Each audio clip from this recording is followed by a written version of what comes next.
Hello everyone and welcome to another episode of the Richard Lewis Show. Obviously I'm Richard Lewis. With me as always is my producer Sam, lurking in the background. And we're recovering from Christmas, which I imagine, Sam, correct me if I'm wrong, but was yours typically shit? Yeah, kind of. Yeah, what did you do? Drank alone and slept most of the time. Alone? Yeah, usually. I just was in my bedroom. None of my mates even went out this year. It was just a fucking boring Christmas Eve. What about your family and that? I thought you had a bunch of people coming over Oh, to your yeah, house. for Christmas Day, but then, you know, I've had enough at night. Time to go back to the cave with a bottle of wine. Yeah. That's pretty much what I did, yeah. there's no dressing it up. Pretty much did the same. Had a dinner, you know, called a few people. Thanks for the gifts. Did you get my gifts? You didn't. Sound. Because I didn't send any gifts. Yeah, I actually didn't. No, I did. But yeah, it was pretty fucking lame. Like, I don't know. Like, it's just, I don't know if it was this year, but it just lost all of its spark for me. You know? Fucking hell. Yeah, I'm just saying. Lost all its spark. Yeah, you know what I mean? What spark did it have last year? I don't know. I'm trying to think. Well, last year I had a weird fucking Christmas, so that doesn't count. But the year before that was normal. I was all right, mate. I had a good time, you know. But anyway, fuck it. It's over now. Uh-huh. So now we got to just fake New Year's Eve. Just phone that shit in. And then we can start a new year and, you know, just fucking plow through. So I'm looking forward to it. So anyway, let's have a look at some news that happened over the Christmas period. I've been sort of keeping links and snippets and everything else. We'll start with didn't happen right at the top of the show, right? Like, you know, I was talking on the last episode about how there's all these undiagnosed mental illnesses. Yeah. Right. Have you ever heard of Munchausen's by proxy? You ever heard that? No. Right. Well, I'm going to get this brought up. Just so I get it right. But my understanding about Munchausen's by proxy is, you know, when like you see that thing where the parent has a sick kid and they go around and they're like, oh, my kid is so sick, it's got cancer, it's not going to live. And then it turns out the parent was like feeding them rat poison in their tapioca or whatever. Yeah. And that's that's Munchausen's by proxy, right? And obviously it's named after, I think there was a motherfucker called Baron Munchausen, who was just known for being a lying cunt, basically. That's so the syndrome has his name. That's like literally his contribution to history. Getting named after a syndrome. Yeah. To be fair, if a syndrome is named after you, you're fucked in some way. Fucked in some way. I mean, it could be like Lou Gehrig's disease, right? Where it's just not your fault. You were just like the famous dude that caught the disease. Yes, so it's not your fault it's named after you. You didn't invent the disease. You're not a mad scientist. Lou Gehrig. Like, he just fucking cast it into the world. No, obviously, it wasn't his fault. You know, he just got the disease and he was famous. And now, you know, it's Lou Gehrig's disease. So it sucks in a way because he did all that other stuff. But anyway, but Munchausen syndrome, obviously, if, you know, all you've done is leave that behind, you were probably a bit of a cunt. So anyway, I think we're at this stage now where there's a type of Munchausen syndrome, which hasn't really been diagnosed. And it's about faking these fucking hate crimes. Because I'm getting so sick of it now.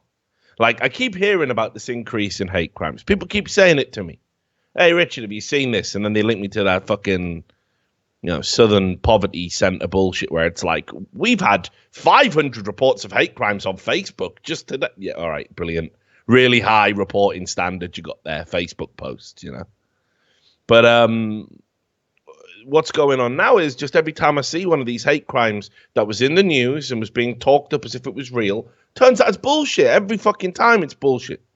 Have you seen this one, right? The first one, right, that was in the Daily Mail. How's this for a headline?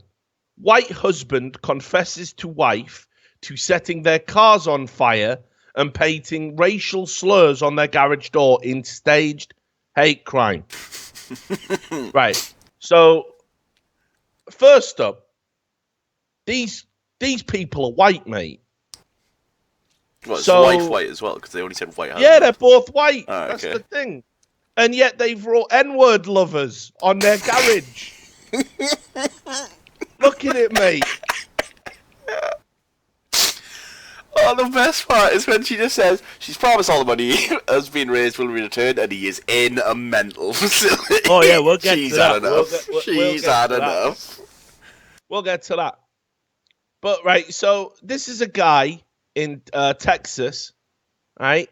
He set both his cars on fire and wrote N-word lovers on his garage door. Post-election, this is. Classic, those Trump people, mate, marching down the street in their black fucking uniforms. Except not black, because obviously everyone who voted Trump's racist, so they ain't black. So they're white uniforms. White-only uniforms. It's completely fucking ridiculous. So this is a guy who's got 4 kids, by the way. He's got 4 fucking kids. And just one day he's woke up and thought, you know what I'm going to do today to make a point about politics in America? I'm going to set fire to my own car and I'm going to spray M-word lovers all over my garage. So the police were investigating it and they were like, yeah, this is weird because these hate crimes aren't real. They're never real. So what's going on? Get this, though. Like, if I'd done that and wanted to just make a point and milk it, I might put a tweet out there. I might put a Facebook post up there. I might not do any of those things and just tell family and friends. These motherfuckers set up a GoFundMe page. They literally were like, well, we've done lies. We've done arson. We may as well go for fucking fraud as well. What could possibly go wrong? So they set up a GoFundMe page. Or rather, the family friends did. So they were literally taking donations to help them, I don't know, get a fucking tin of paint. Let's keep it to him as well, mate. Let's assume Jenny from the block didn't know what was happening, to be fair. Yeah, all right. I suppose. Yes, yeah, she it's not her fault. She couldn't have known she was with someone who was absolutely mental facility, yeah. Get him out. Well, yeah, but I almost think that's part of the work as well. I think that's part of the bit. Well, maybe. The long haul bit. No, but think about it, right? Because obviously, you don't want him to fucking go to jail. What if he turns out double mental and he actually made up the fact that he did it and it was actually someone double mental? Never happens. Never see the double mental coming. No one's ever double mental, are they? No one's ever double mental. That'd be fucking great. I'd welcome that. That'd be some M. Night Shyamalan shit right there, like. Just the last line of the film, and it turned out he was double mental. He weren't, though. He just was mental. So check this, right? Let me scroll down here. This is the post, and again, it was Jenny who made this. I have no words. I want to post a blog update, but the words evade me. So for my community who is rallied behind me and my family, your support and love astounds me. My heart is heavy and I have more questions than answers. My children and I are in a state of shock and sadness, so this will be my only statement. Yesterday, Tuesday morning, David confessed to spray painting our garage door and starting the fire at our home on Monday, December 12th. David is currently at a mental health facility and will be arrested upon his release. The creator of the GoFundMe account started the process of contacting donors and returning donated funds. Please understand that the GoFundMe subtracted 8% in fees that she is not capable of returning. Funds have not currently been released to her. Your patience is greatly appreciated. So, yeah, you're right. I do feel a bit fucking sorry for Jenny. It can't be good. I mean, at Christmas as well, though, right? Oh, yeah, pre-Christmas. Send him pre-Christmas. Straight in. So here's what I've given, my kids for Christmas. I've given them the gift of fire and daddy's in a mental home. Yeah. That's not going to fucking fuck them up, is it? Merry Christmas. Yeah, Merry Christmas. Merry fucking Christmas, mate. They'll behave next year, no? Look what happens when you don't behave. Imagine what'll happen next year. Mummy's going next. Gets worse as well. They were all massive George Michael fans. Good. They were like, I'm just going to open my presents now, right? Try not to think about Dad being in that mental. George Michael. Thank God Star Wars is still sacred. Oh, bloody hell. Exactly. Like, It was a rough Christmas, wasn't it, mate, actually? Everyone's just fucking dead. Yeah, it turns out, man, it was a rough Christmas. But look, here's the thing as well. So there isn't even a motive for this. Nobody can figure it out. He's just had another one of these like psychotic breaks. So yeah, all right. I'll be clear. They didn't set up the fucking GoFundMe. Fair enough. But friends did. Well-meaning friends. And money's changing hands. It's fucking crazy to me. Can't believe this. Imagine good as well if you lose 8%. Just 8% for getting wrecked by this retard. Yeah, exactly. 8% for trying to give money to your friends who you think have been the victim of some crime, and then it turns out they did it to themselves. Crazy shit. But again, there's been some other stories. Let me have a look at this one. This was sent to me by a friend on Facebook. And again, it's another fucking fake fire. I don't know why everyone's going crazy for fire. Not since the dawn of man has fire been so appealing to regressives. So this is the Orlando Sentinel. A man faked a Ku Klux Klan hate crime, faked his own kidnapping, right, and set his ex-girlfriend's car on fire. Right? So he's had a confession. Vincent Palmer, 27, told detectives he taped a note with racial slurs and the words KKK and Trump written on it to his ex-girlfriend's mailbox early Saturday before throwing a brick through her car window, dousing the back seat in gasoline because they were having problems over the custody of their children. Well, at least this one has a motive, at least. He's not just fully mental. Hang on, though. Come on. Right. No, I'm not saying it's a good motive. I'm not saying, fair enough, do it. But what I'm saying is at least there's a reason. But here's the thing, right? So if the point of this was to intimidate your ex to help give you custody of the kid, what's that got to do with Trump? Maybe it's the long play, mate. Wants to feel like, I'll protect you. He's going to slide back in, no, mate. That's the long play. Yeah, I suppose, yeah. Yeah, come in, mad activist. I'll protect you from the Trumpers. Yeah. What's he going to do? If the brick comes through a window, I'd put it up. The chin, knife in front of it like she's the president. So stupid. And think about it as well. Like, you're at this vital stage where they're discussing your suitability to have custody of your kids. It doesn't enter into your mind that maybe if you get caught doing this, it's game over. It's fucking game over. You'll never see your kids again. You just won't. No, well, there'll be glass in the way. And bars, usually. Yeah. And the only time you hear their voice is over 32 kilobytes worth of encoding through the little mic. You'll have to explain to them what a cell wife is, right? You know what I mean? It's only while I'm inside. No, I'm thinking he'd be the wife. I've seen enough Oz to know how this works. But yeah, I couldn't believe it, man. So what the fuck are they doing?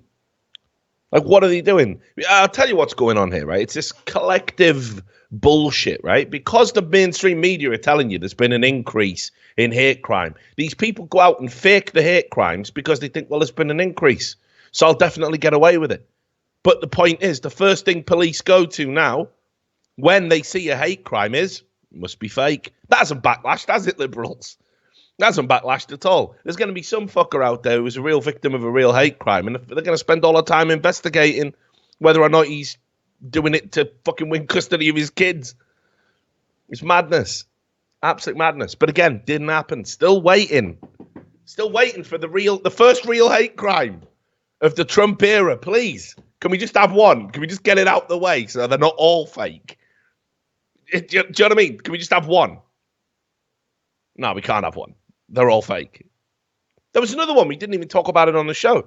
There was that woman who said she had a hijab torn off. And a bunch of Donald. Yeah, hang on. Hang on. Wait there. I think she was a student. We did it. It fell in between a fucking a show. There you go. Obviously, Breitbart's got it. They're not playing, are they, when it comes to the fake hate crime stuff? I think it was this one anyway. Let me have a look. Check the date. Yeah, there you go. 21st of December. So this one was over in Ann Arbor, Michigan, where a Muslim had said she'd been threatened for wearing a Muslim headscarf. Wasn't even the full, thing. And turns out, just didn't happen. Didn't happen. Right? Just filed a report. Didn't happen. Right? Police say a false report was filed by this student who told police several weeks ago that a man threatened to light her on fire if she did not remove her hijab as she walked down the street. The unidentified student claimed her assailant was a white man whom she insisted sounded like he was drunk. So the school went out and put a safety alert out. And then police get involved. Obviously, that's a pretty serious fucking deal if there's white guys roaming around threatening to burn Muslims. Yeah, pretty big. Police are going to have to get involved at that point. You know what I mean? Probably not somebody you should lie about. Like, yeah, probably not, mate. But then they had a look at all the surveillance video, and there was just no evidence. There was no evidence, and here's what's even worse. This is like the most poorly thought out lie of all time. There's no evidence she was even there. So they looked through all the CCTV, all of the logins, and swipe into your card, and just wasn't even there. So, yeah, another didn't happen. She might actually be hit with a felony as well, because a report of course. intimidation is for felony. That's quite big. Yeah. If you fucking... Look, reporting a false crime in any country is going to get you in fucking trouble. When you start falsely reporting hate crimes, obviously you're going to get into trouble. It's ridiculous. Again, we live right in America. It's the most surveilled country. It's got CCTV everywhere. So trust me, if one of these crimes happens, it's going to get caught. People are going to see it. Where is there to hide? There's cameras everywhere. You know me, Sam. I'm that paranoid these days. I even do the old fucking cover up when I'm having a tug. There it goes. Wank cam. There you go. Wank cam. NSA is not getting me. NSA is not getting me. And I'm not crazy. I'm not crazy. No, but they did an interview with Spez, right? I think he works for Reddit, right? He's the one of the co-founders of Reddit. They did an interview, and in the background he had tape over his MacBook camera. He knows what's going on. He's met with a fucking NSA. So I'm telling you, Sam. Think about it. Let's say you or me wanted to go into politics. Yeah, GG. Yeah. Trash Talk, episode 9. Well, not even that, though. Just imagine, even if they ignored all of that YouTube stuff that we've done, all of the stuff we've said, if they just ignored all of that, right? But let's just say they could sync up what you were looking at in your browser with a video of you just jerking it. Sound. How comfortable do you feel about that? Yeah, not sound. They'd have the exact moment you blew your beans, and they could pinpoint it to what you were watching in the video at the time. So if it was something really gross, like, I don't know, you were watching like fucking One Man, One Jar. Who jets to One Man, One Jar, mate? Hear me out. You're watching One Man, One Jar, and you jet just as it fucking breaks in his ass. You're done. You're not going into politics. Even if you overcame the shame and you had a pro-masturbation lobby group saying he was just pulling it. We all do it. Vote for Sam, right? Vote for Jar. Yeah, but that's the point, isn't it? But they go, well, actually, you can see here what did it for him is when the jar broke in the man's eye. Like, you're out. Who's voting for that guy? He's a sick deviant. Who's voting for him? So I'm telling you, you want to start covering that shit up if you don't already. I know you do. You do, don't you? You cover it up. Don't you? No, I don't have a webcam. Well, I do, but it's plugged in and it's like behind. It's like on the table pointing at the wall, so I don't even bother. So you got to watch yourself, mate. You got to watch yourself. Anyway, so we live in this. It's one of the most surveilled. The Western world is heavily fucking surveilled. No one's getting away with a hate crime. Or wanking. Yeah, definitely not. Start covering it up. It's going to get to the stage where, like I say, you have to put a duvet over yourself, turn the lights out, just in case. Start crying. Yeah, well, do that anyway. Some drone will be out there. Anybody wanking in here? No. Sorry, government. Sorry. I'm just watching Lacey Green videos. I'm fine. Yeah, I'm just getting my sex education from some fucking lunatic. So anyway, Christmas, mate. I said it was shit. Have you seen the Equality Institute? You seen that? No, you have seen a couple of these. All right, then. So the Equality Institute, for some reason, put out a bunch of Christmas-themed merchandise where the theme is Christmas but equality. So I'm going to show you some of this stuff. I mean, they fucked up Christmas carols right from the get-go. Here's the first one. Good tidings to you and all of your kin. I hope that you find feminism. What is that, mate? Good rhyme. Yeah, it doesn't even rhyme for starters. But why would Christmas be the perfect time to find feminism? Over-sexualized elves, mate.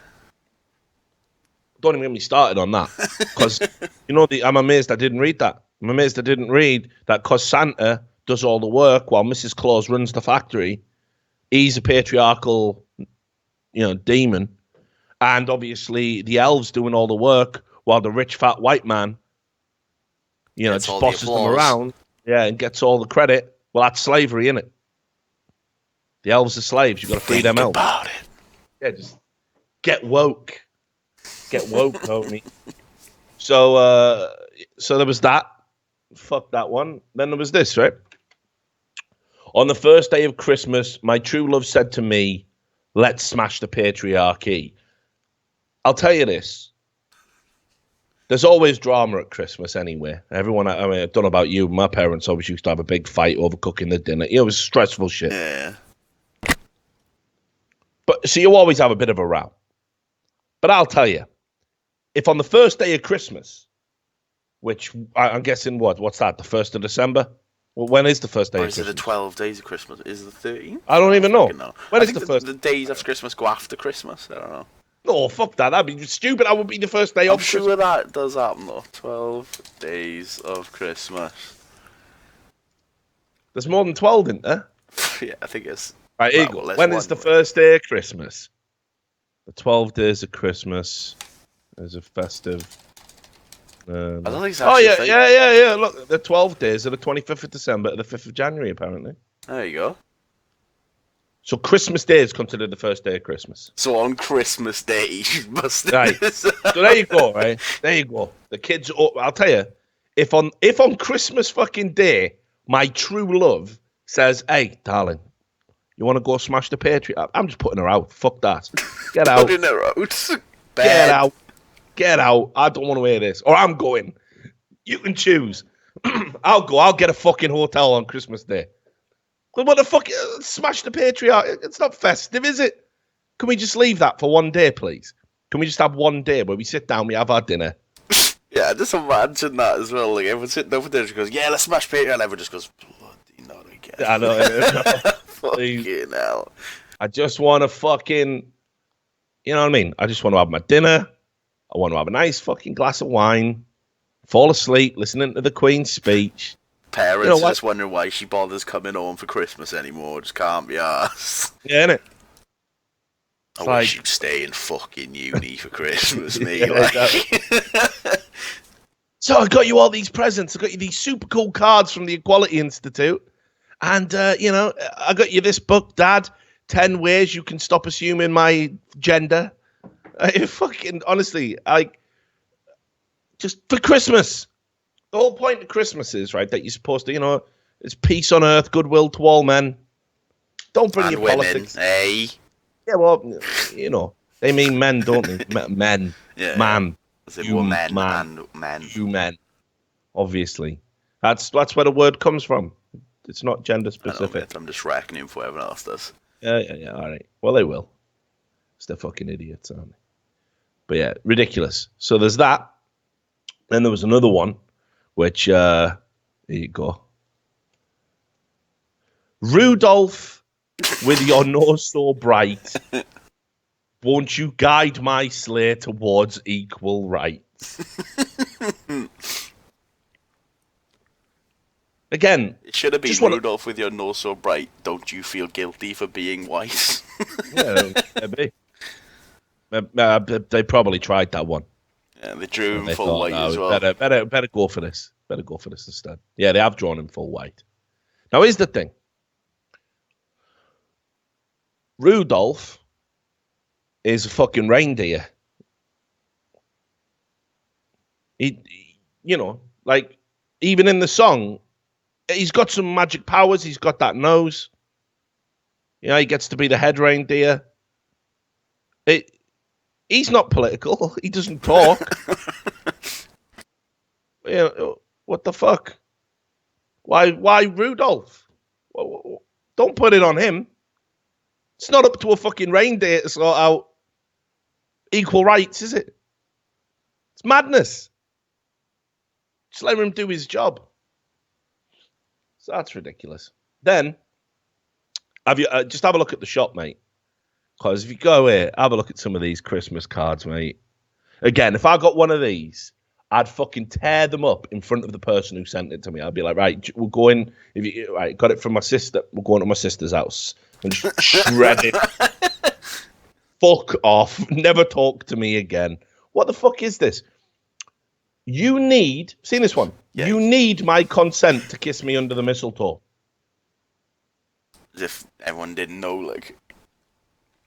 Well, what do they think mistletoe is? It's like a fucking rape tool. Like there's some legal clause where the judge is going to go, did you force yourself on that woman? But Your Honor, there was mistletoe in the fucking... Oh, why were you even here then? He's dismissed. You know what I mean? Has that ever happened? Obviously it hasn't. You need my consent. It's so come on. It's mistletoe. It's a plant. The fuck's wrong with people? It's too much. Some of these cards are fucking garbage as well. What's that one? Equal rights and snowball fights. What am I saying? Have you seen this one? You better watch out. You better not cry. You better not pout. I'm telling you why. The patriarchy discourages men from displaying emotions. Yeah, I know. What the fuck is that? He's lost his mind. It's like they couldn't even be asked to do that one. Yeah. They literally couldn't even be asked to do it. Do they think that's clever? Do they think anybody wants that on their fucking mantelpiece? At not Christmas? Even the right amount of syllables, not even close to a rhyme, just not asked. You better not pout, you better not... Well, fuck off, mate, come on. It's just, honestly, these are just the most miserable, joyless collection of fucking merchandise. You can't be sending this. I haven't even looked at any of the kids' clothes or whatever. Like kids' clothes, what's that? Oh my God, Same thing. Look at that. Jesus. Look at that onesie for a baby. Cinnamon scrolls, not gender roles. Come on. It's a kid. Why are you using your child as a fucking virtue signaling fucking billboard? Ridiculous. At least they haven't gone too far with the kids' clothes. Let's have a look at the men's. The men's apron is fucking sold out, but how's anything sold out?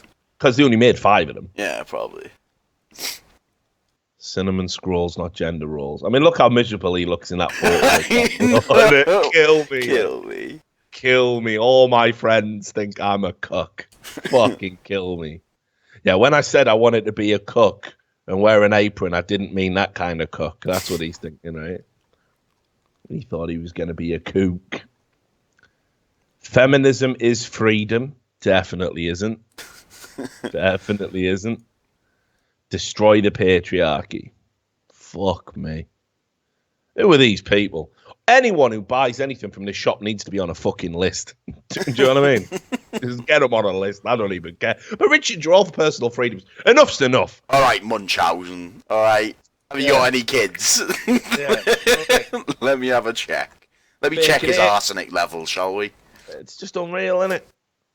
Look at that. Christmas is the only appropriate time to tell a woman to lighten up. With some Christmas lights on the front. That's the joke, you see. Fucking appalling. What's wrong with the phrase lighten up, then? Why can't you use that? What's gender about that? No, it's because it's just like you should. Apparently, if as a man, you should never tell a woman or anyone, but mainly women, right? Like to smile, because that's sexist and inherently. So. Did you see another thing happened on Christmas? There was that Russian military jet that went down. Yeah. Did you see that? I did, yeah. Right. So let me just. This is fucking unreal. This is the most ill-advised tweet coming in hot right at the end of fucking 2016. Right. And this. Hang on. Let me just get his actual Twitter up because he deleted it, obviously. So this is a tweet by a guy called Hassam Alouche, who is a human rights and civil rights activist. That's what he described himself as. He's in the let me get this right. Is it the Californian? Let me just get this right. So yeah, what is this? I want to get the acronym right. So yeah, it's the Islamic Rights Movement in Anaheim. So, Islamic Relations. There it is. So it's he's the executive director of the LA chapter of the Council of American Islamic Relations. And on Christmas Day, he put a tweet out. How festive is this? Where he said, "I'm sad about the crashed Russian military jet because the Tu-154 could have carried 180 military personnel instead of just 92.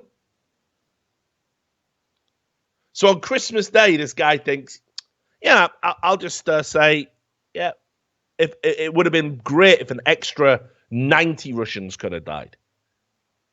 What? Like, mentally ill. What's he even fucking thinking? What is he even thinking? And again, human rights. Think about what the fundamental thing about fucking human rights is. You know, that everyone deserves to have a life and deserves to be fucking, treated with dignity.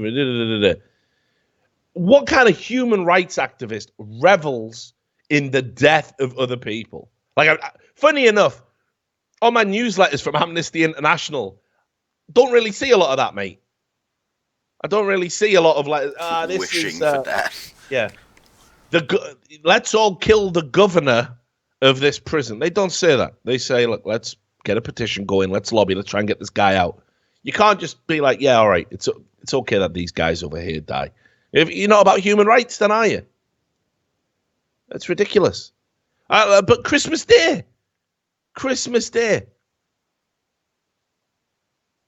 You know? And he fair enough. He deleted it and apologized. He said some fairly ridiculous stuff afterwards as well to kind of, cover what he was saying. Like, oh, look, here it is. I deleted an earlier tweet I posted about a Russian military jet that crashed on way to Syria before knowing it included non-combatants. As if it would be okay anyway. I know. Right? So it did include people who had nothing to do with the Russian-Syria conflict. People who weren't actively engaged in it. And then it goes, while Russia engages in war crimes against innocent civilians in Syria, I would never condone tolerate the death of Russian civilians. Every human life is sacred, unless you're in the military, of course, which is the implication here. Every human life is sacred. If anything, Russians are also victims of this war forced on them by Putin. So, a wonderful festive message on Christmas Day. Bunch of people are going to wake up on Christmas and they're going to find out that their relatives are dead. And he's tap dancing on their fucking bones, this fucking ghoul, to try and make a political point. What a piece of shit. You know? I don't even understand at that point why you would try and dress it up as political. Like, why just not say, yeah, do you know what? I am a piece of shit. I'm going to have to own that now for now until the end of time. And of course, people are writing it up and saying, The war in Syria, it's a bloody emotive issue. Come on. Again, common fucking decency tells you that that's a fucking ridiculous thing to say, especially when you're in your position. If you're just some low-life egg account on Twitter, have at it. Go fucking nuts. But you're a human rights and civil rights activist. You know? It's not a good look for Islamic relations, is it? If you're fucking talking about how you like it when people die. Just putting that out there. Not really doing the whole image problem that Islam has any favors, are you? So that was another festive moment on Christmas. We filed that under reasonable behavior, right? Reasonable, right? But then look at this, mate. This was unreal. There was a professor at Drexel University. Right? Christmas Eve. What did he tweet? And I can't show you the tweet because, unsurprisingly, he's made his account private and protected. So this is George Cicerelio Mayer, who said, "All I want for Christmas is white genocide."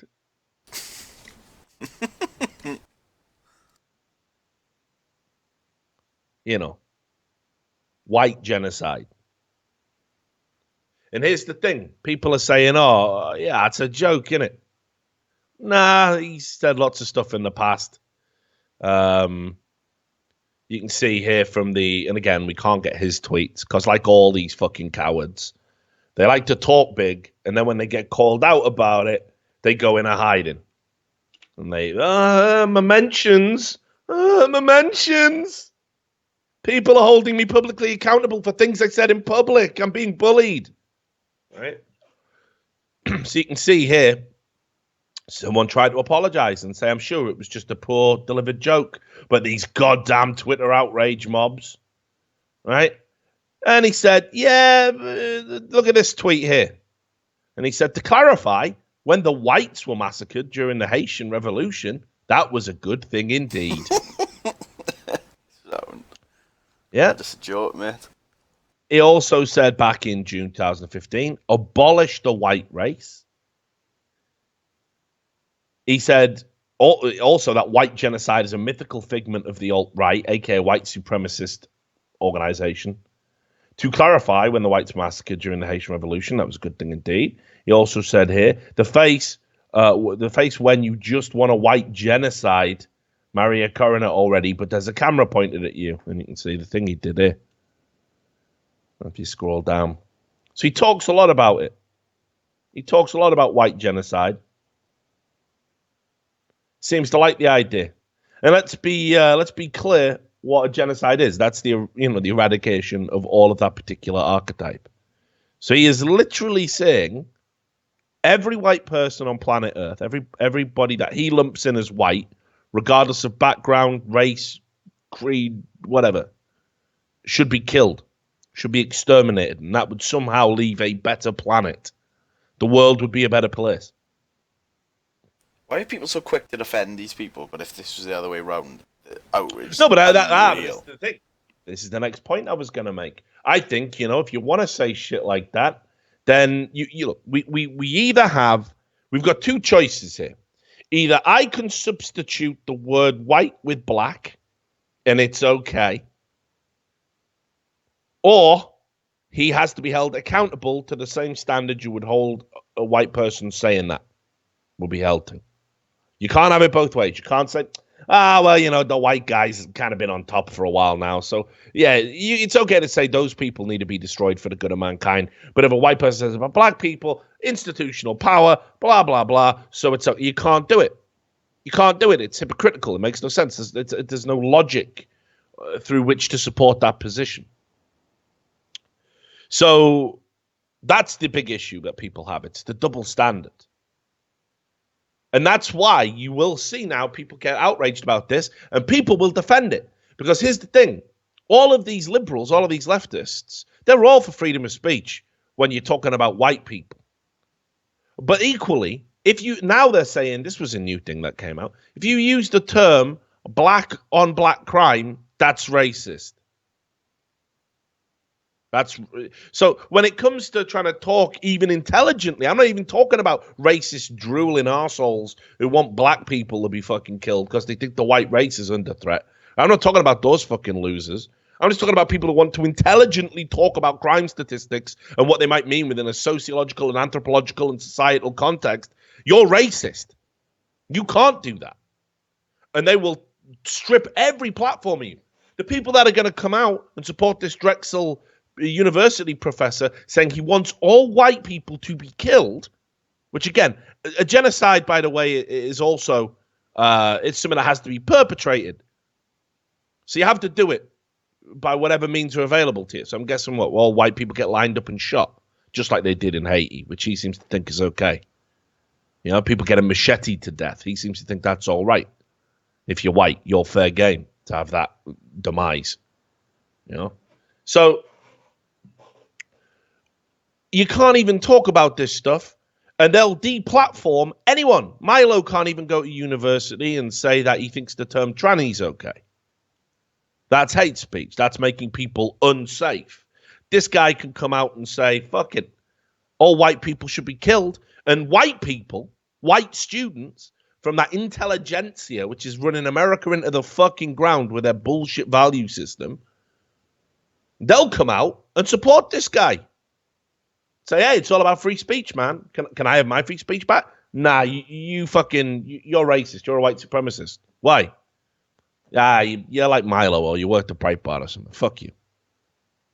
It's crazy, right? I mean, like, why can't they understand the double standard? It's a very fucking easy thing to grasp.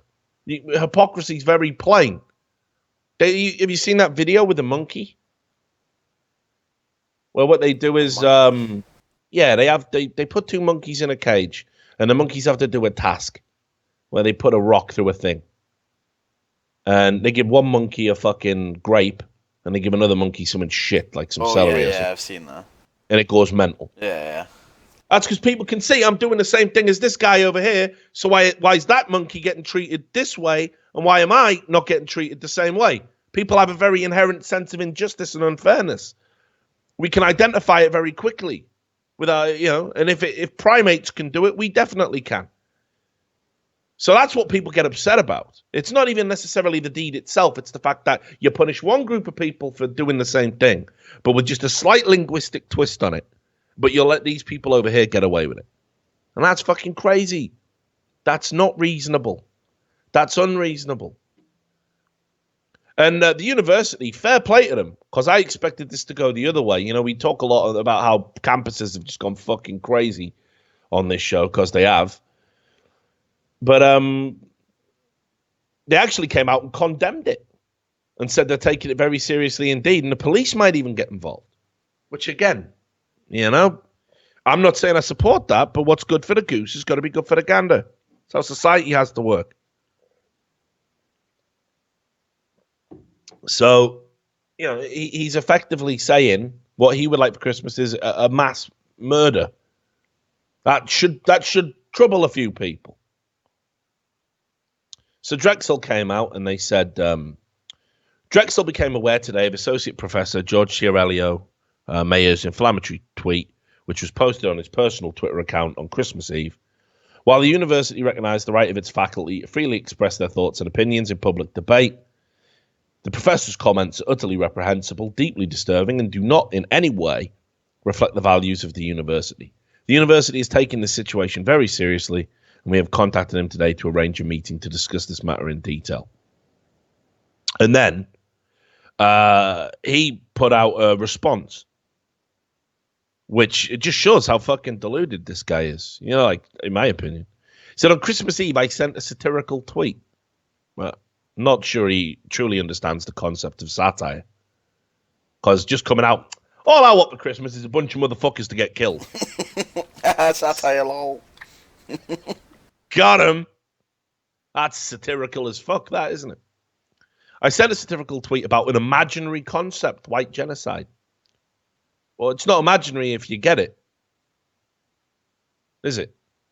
If you say, all I want for Christmas is this thing, and therefore you are purporting that thing could actually happen, then it's not an imaginary concept. You're saying you want it to actually happen and be real. So if it did happen and you got your wish, it would be real and not imaginary by definition. So then he goes, for those who haven't bothered to do their research, white genocide is an idea invented by white supremacists and used to denounce everything from interracial relationships to multicultural policies, and most recently against a tweet by State Farm Insurance. It is a figment of the racist imagination. It should be mocked, and I'm glad to have mocked it. What I am not glad about is that this satirical tweet became fodder for online white supremacists to systematically harass me and my employer. Started with Breitbart.com. Of course it did. And running through the depths of Reddit discussion boards, a coordinated smear campaign was orchestrated to send mass tweets and emails to myself, my employer, and my colleagues. I have received hundreds of death threats. You wanted millions to be killed, you rat. Now you say people said they want me to die. Well, ironically, he's white. I know. What does he think happens in a white genocide?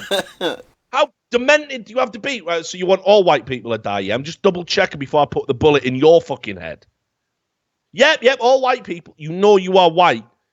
Oh, wait, hang on though. Actually, I'm Italian, so... Yeah, whites actually being white's about institutional power and not actually the colour of your skin. Yeah, well, you hold it. You work in academia.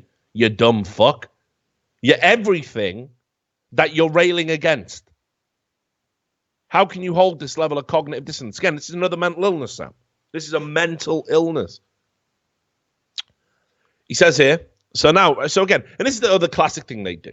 I said something unbelievably, deplorably stupid, right? And potentially offensive to millions of people. I am now being held publicly accountable for that. I will dismiss anyone trying to hold me publicly accountable for saying I want white people all over the world to be killed for Christmas, no less. I will now denounce everybody who thinks that that's wrong or ridiculous or there should be some penalty involved or points out the double standard that you couldn't say it about any other race. I will say all of those people are white supremacists and racists. I will double down on that. And now I will make me out to be the victim. This is the other thing. They loathe accountability. They want it in their elected officials. They want it in people who say things on Twitter they don't like. But when the shoe is on the other foot, they go fucking nuts about it. Drexel has been nothing but supportive in the past. This statement is worrying. So the statement saying that they want to have a meeting with him to talk about his behavior as a representative of their university is worrying to him. While upholding my right to free expression, the statement refers to my tweets as utterly reprehensible. What is most unfortunate is that this statement amounts to caving to the truly reprehensible movements and organizations that I was critiquing. On the university level, moreover, this statement, despite a tepid defense of free speech, sends a chilling message and sets a frightening precedent. It exposes untenured and temporary faculty not only to internal disciplinary scrutiny, but equally importantly, it encourages harassment as an effective means to impact university policies. He adds, white supremacy is on the rise. No evidence to back this at all. Right? Saying it is, though. Just saying it is. I remember, Daniel Carver. So he used to be like one of the head guys in the KKK. And the only reason I know is because he used to bring him on the Howard Stern show all the time, just bully him. But he would talk about how much the KKK has gone down. He said, like, it's dead at this point. It's like the KKK basically doesn't exist anymore. That's how you know a lot of these fake crimes. Him and his mate. That's how you know a lot of these fake hate crimes are fake, because people have this very childish notion of what a racist hate group looks like. You know, they still think the KKK are all meeting, you know, at night, or riding on horses with white hoods on. Yeah. You know, that's not what a modern white supremacist group looks like at all. You fucking idiots. But it's, you know, all evidence points to the contrary. Traffic to the biggest white supremacist forums, web traffic, is down. Mother Jones did a report on this. It's shrinking. It's not growing. By any perceivable metric we can get for something that is effectively illegal. So obviously, you know, it's like a black economy thing. You can't measure it, right? You don't know what's really going on. But to say blindly white supremacy is on the rise is patently ridiculous. There's no evidence that substantiates that whatsoever, other than this false belief that there's an increase in hate crime, which we debunk every fucking episode. And he goes, so white supremacy is on the rise, and we must fight it by any means. In that fight, universities will need to choose whether they are on the side of free expression and academic debate or on the side of the racist mob. So I guess, again, we'll be fine having Ben Shapiro go there, a Jew who gets labeled a white supremacist. You know, I think we'll be all right with Milo Yiannopoulos going there. A man, again, he had a book deal announced today. They keep calling him. I don't know why he hasn't just gone fucking ham with litigation. There is not a single thing that suggests Milo is a white supremacist. There isn't. He's never said, I believe in the superiority of the white race. If he's ever said that, then you've got him bang to rights. Go find it. Must be true. You're all calling him a white supremacist every week. But it's not. It's just another nebulous bullshit term. If you say something that these people disagree with, that liberals disagree with, you're a white supremacist. If you hold conservative values, you're a white supremacist. If you believe in true freedom of speech and freedom of expression, which is the right to debunk leftist and liberal ideas as being the right ones, you're a white supremacist. People, I get called a white supremacist. It's ridiculous. And again, I had this discussion the other day on Unfiltered. You know, they called Trump a white supremacist. And the evidence they got for it's ridiculous. Oh, yeah, well, he said that thing about the Mexican judge. Did he say that Mexican judge couldn't do his job as effectively as a white man because he's Mexican? No, then it's not white supremacy. White supremacy is it's not hard to figure out when you see it. Because they say that if you're white, you are better than somebody who isn't white. That is white supremacy. It's real simple. It's a simple concept. It's not fucking... This guy said, oh, white people should die. I think that is bad. That don't make me a white supremacist. I don't want white people to die. I don't want a genocide against anybody. You know, let alone one. I mean, obviously, you can say, oh, well, he's got a dog in the fight. Yeah, I don't want to be genocided for some sort of fucked up greater good. I don't want to get rounded up and killed. Fuck's wrong with this guy? And the thing is, as well, like people, you know, he's talking about, universities might be compromised. Do you remember that other lecturer we talked about, the one who claimed that he got fucking arrested? Again, he tweeted out that if we started shooting white people, would they love their guns? Would they love the Second Amendment? Right? Yeah. Well, he tweeted on Christmas Day as well. Here it is. Happy holidays, everyone. Right? Happy holidays. Well, that's nice of him. Except not you, Rutgers, the NYPD, or the FBI, or any Trump supporters. You all can choke.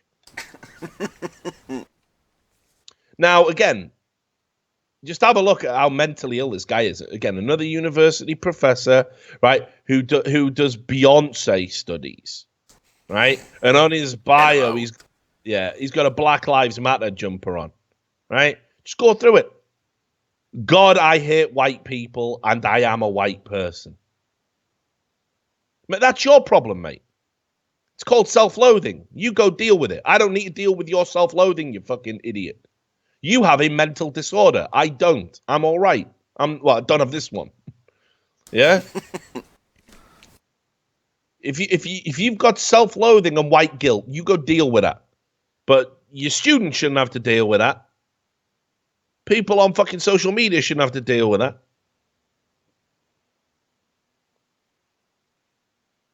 You know, it's just ridiculous. Just, honestly, his Twitter feed is just babbling, mentally ill, just gibberish.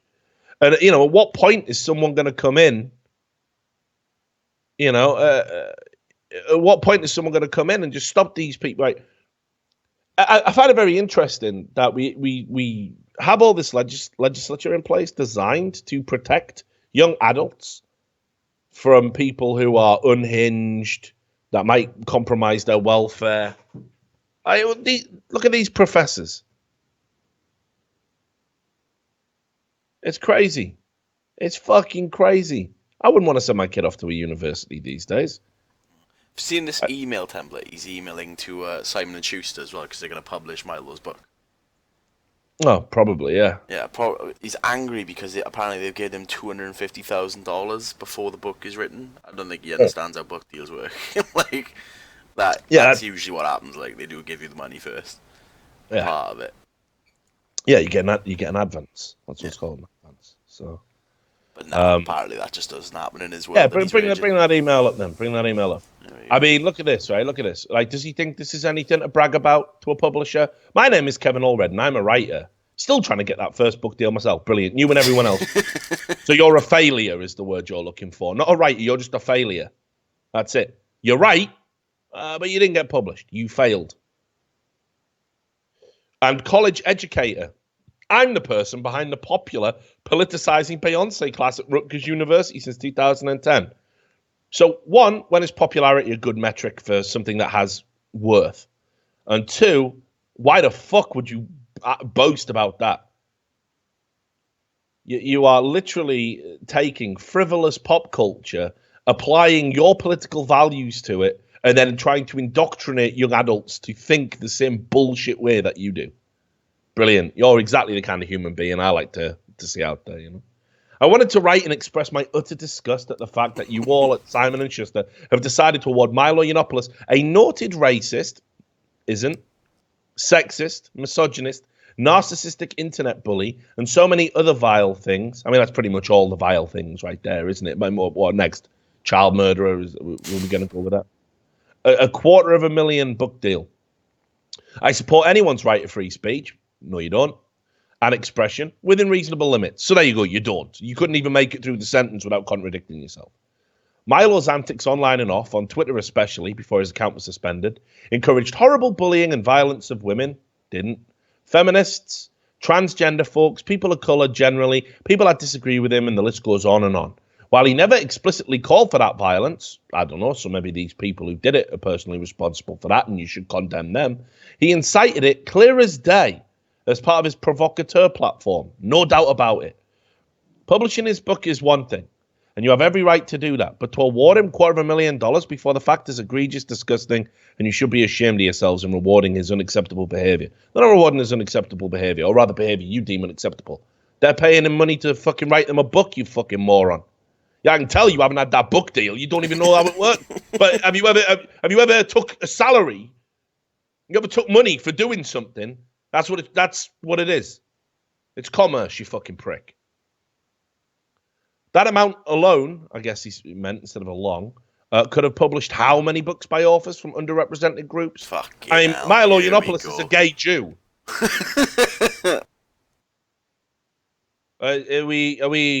Does that not count? Is that not a minority enough group for you? Authors and voices that are much better writers, again, who are you to make that judgment, Mr. Unpublished Writer, are needed in the publishing world now more than ever. The Milo himself, based on any of his previous output, why reward him so exponentially before his book that will surely contain more racist, sexist, transphobic drivel as even out? You want to publish him, fine. I don't think he deserves it, but that's your call. I hope it's based on the writing itself and not on the possible controversial attention based on his persona involved. Of course it is. Of course part of it's called marketing. Obviously, they know that it's going to get some attention. But do not award him a sum that is 5 times the average American's yearly salary before he even writes a book. That is despicable and makes you complicit in the harm that comes from it. It doesn't. I know, what is he even The two aren't linked. The two aren't linked at all. You are a university professor.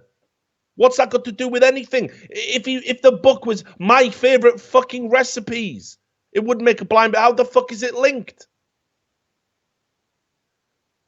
Please reconsider. It's absolutely not worth the karma's not real, by the way, Kevin.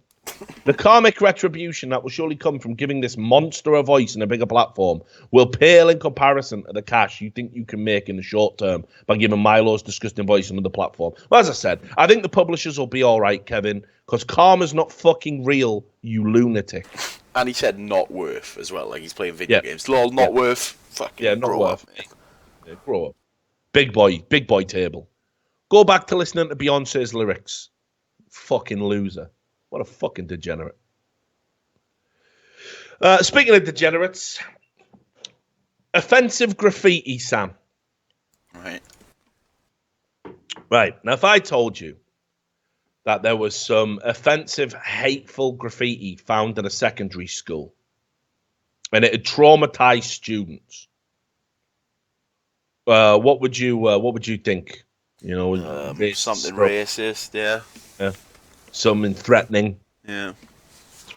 Well, let me read you the report. So, a Vancouver secondary school, Lord Byng Secondary School, received an unwanted Christmas gift this week as hateful and offensive graffiti was found on the outside doors and walls around the property. Phrases like, grab her by the pussy, and there's only 2 genders adorned Lord Byng Secondary School. So let's just go into this. There's only 2 genders is hateful, traumatizing graffiti, Sam. I might argue that it's just true. But fuck me. I got news for any, if these kids are getting traumatized by that, which I don't believe they are. I think this is, fucking adults making a big song and dance about it. But they're gonna hate science. They're gonna hate science. I had this thing actually after on the last show when we talked about it and saying how it's not an argument based in science. People were coming up with all these like obscure genetic disorders and going, look, they are what about hermaphrodites? What about this? What about that? It's like arguing that people have more than 2 arms because they were born with a third one. Humans have more than 2 arms by default now. Yeah, they don't, though, do they? There's a very clear medical reason for why that disorder exists, and unfortunately, there's no such thing as a Z or a Zer. There's no such thing as gender fluid. It's not real. It's an invention of narcissists that think they are more important than anything else that's going on a societal level. That's all it is. It's a really long, protracted form of narcissism. Some days I'm a man and some days I'm a woman. No, you ain't. You just ain't. Sorry. Some days you might think you are. Fine. Think that. Some days you might dress like you are. Fine. Think that. But unless you are some sort of new form of shape-shifting creature that's never been discovered hitherto by modern science, you're full of shit, I'm afraid. I don't want to break it to you. That's like, imagine, and again, they're like, oh, you're transphobic if you say that. It's got nothing to do with transgender people. Transgender people put themselves through fucking surgery and hormone treatment and all sorts to get to the other gender. What you're doing is saying, yeah, look, I just shift. Just whatever, aren't I? Just whatever I want to be today. I mean, that's fucking mega insulting to those people whose entire lives are like a quest to get to that, so their minds align and their bodies align, It's fucked up. It's bullshit. And here's the thing. I've never met a gender fluid person, No, I've never seen actually. Really? Right, yeah, right. So this is my experience. So we're at an I-series, right, and this girl who's wrecked out of her mind comes up to me and she sits next to me. She's all like, I don't know, just being obnoxious drunk, and she's saying, "I'm gender fluid." I go, "All right, are you?" She's like, "Yeah. When I wear this hat, I'm a boy, and when I take the hat off, I'm a girl." I was like, so I thought she was joking. She's like, "No, I'm serious." And then she was saying like she uses the boys' bathroom only when she has the hat on. So I don't know, I got confused. But this was at like 4 a.m. and of course this person needs to be screaming at everyone at an I-series, "I'm gender fluid! I'm gender fluid!" Sound.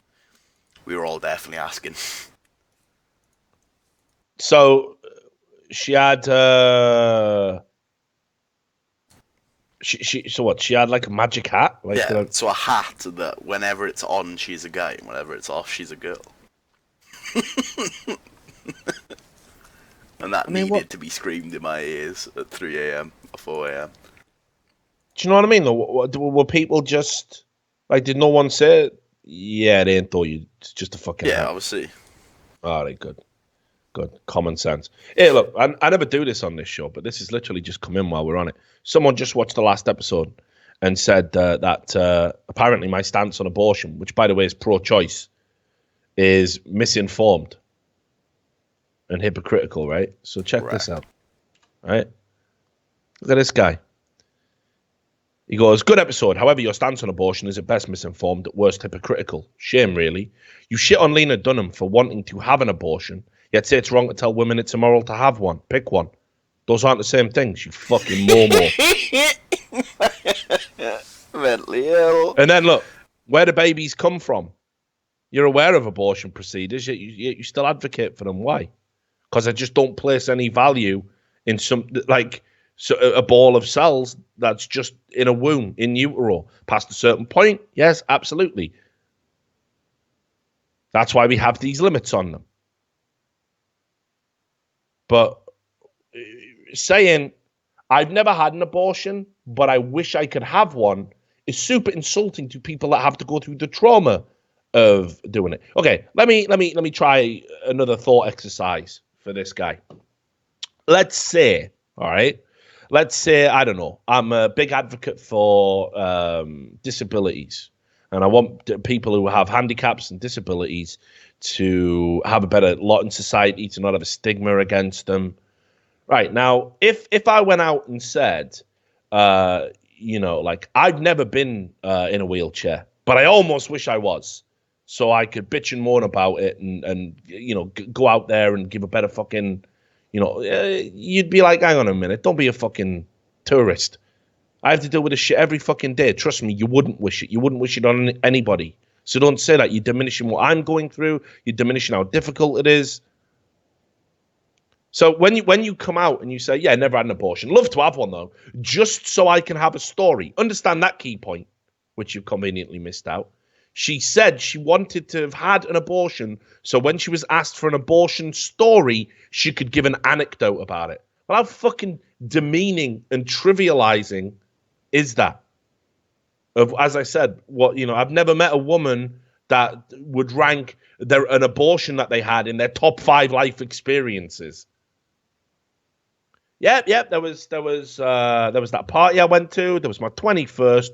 Then there was that abortion. Love that abortion. That was a great abortion. Really good. No one does that shit. So how am I? What's misinformed about it? What's hypocritical about saying that it's definitely immoral to condemn a woman for having an abortion, but you should, right? And I understand that you want to remove the stigma. I even said that on the fucking show.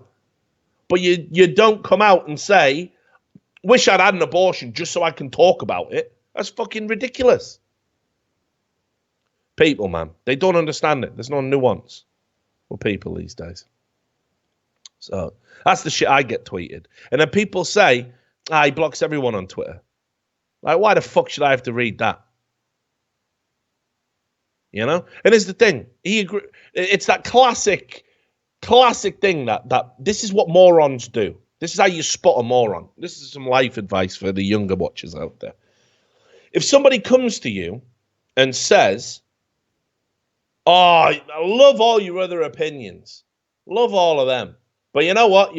I don't even know if I can support you or be friends because you disagree on this one thing.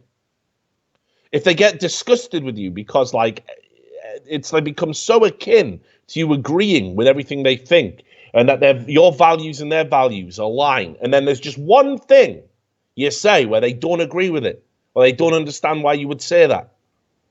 And then, that's really diminished your work, and I'm going to lecture you about it. You're a fucking moron. You're a moron. You misquote somebody and then criticize them for what they didn't say. Holy fucking shit. You got to be some sort of special case. I don't know. Whatever. Anyway, so there you go. Live update. Live as we're recording. So,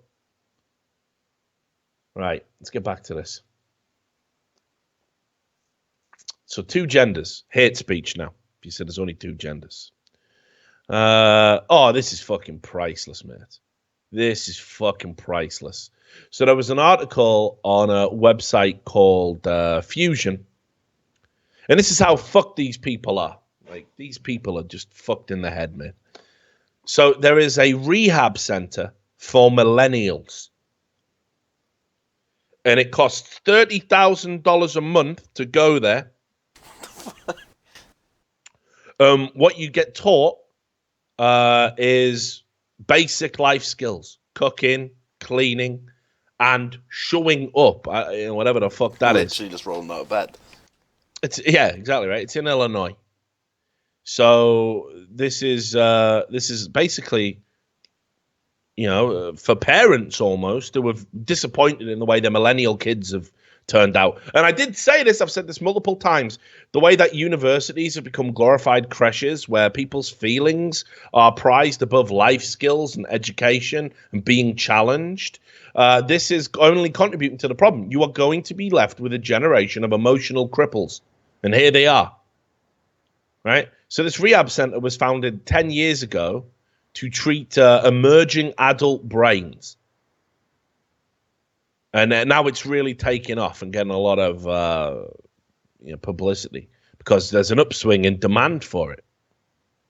So you can just have a look here. This is the Yellow Brick Center for Clinical Neuroscience. You can see it runs this course, if you like, that's aimed at fucking millennials.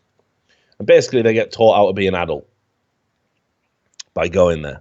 Just read some of the stuff that they do. Right? It's like they teach you how to cook. How do you go to university and not know how to cook a fucking ready meal? What did I miss? How hard is this? I like, Sam, you're young. You still live at home. Yep. Can you cook? Yeah, I can cook. Don't get this size without cooking, mate. So I like, you don't get a knock on the door and here it is, little Sammy. Oh yeah, that happens as well. Oh, no, not for my mother. No, I thought you meant takeaways. Takeaways happen, but no. No, I cut my own food. Mate, I don't even want to look at your Just Eat account. I bet you get a fucking personal letter from the fucking CEO of that company. Yeah, personal thank you every year, mate. You wrote me a Christmas card. Yeah, just pictures of his kids enjoying their presents. Yeah. I bought them a jet ski. And they also prescribe, right, what they call nutraceuticals, which are just vitamin pills. Sounds. And some of this shit, check this. Lunch, right, when you go and have lunch in the center, it's called connections. Yeah? Connections.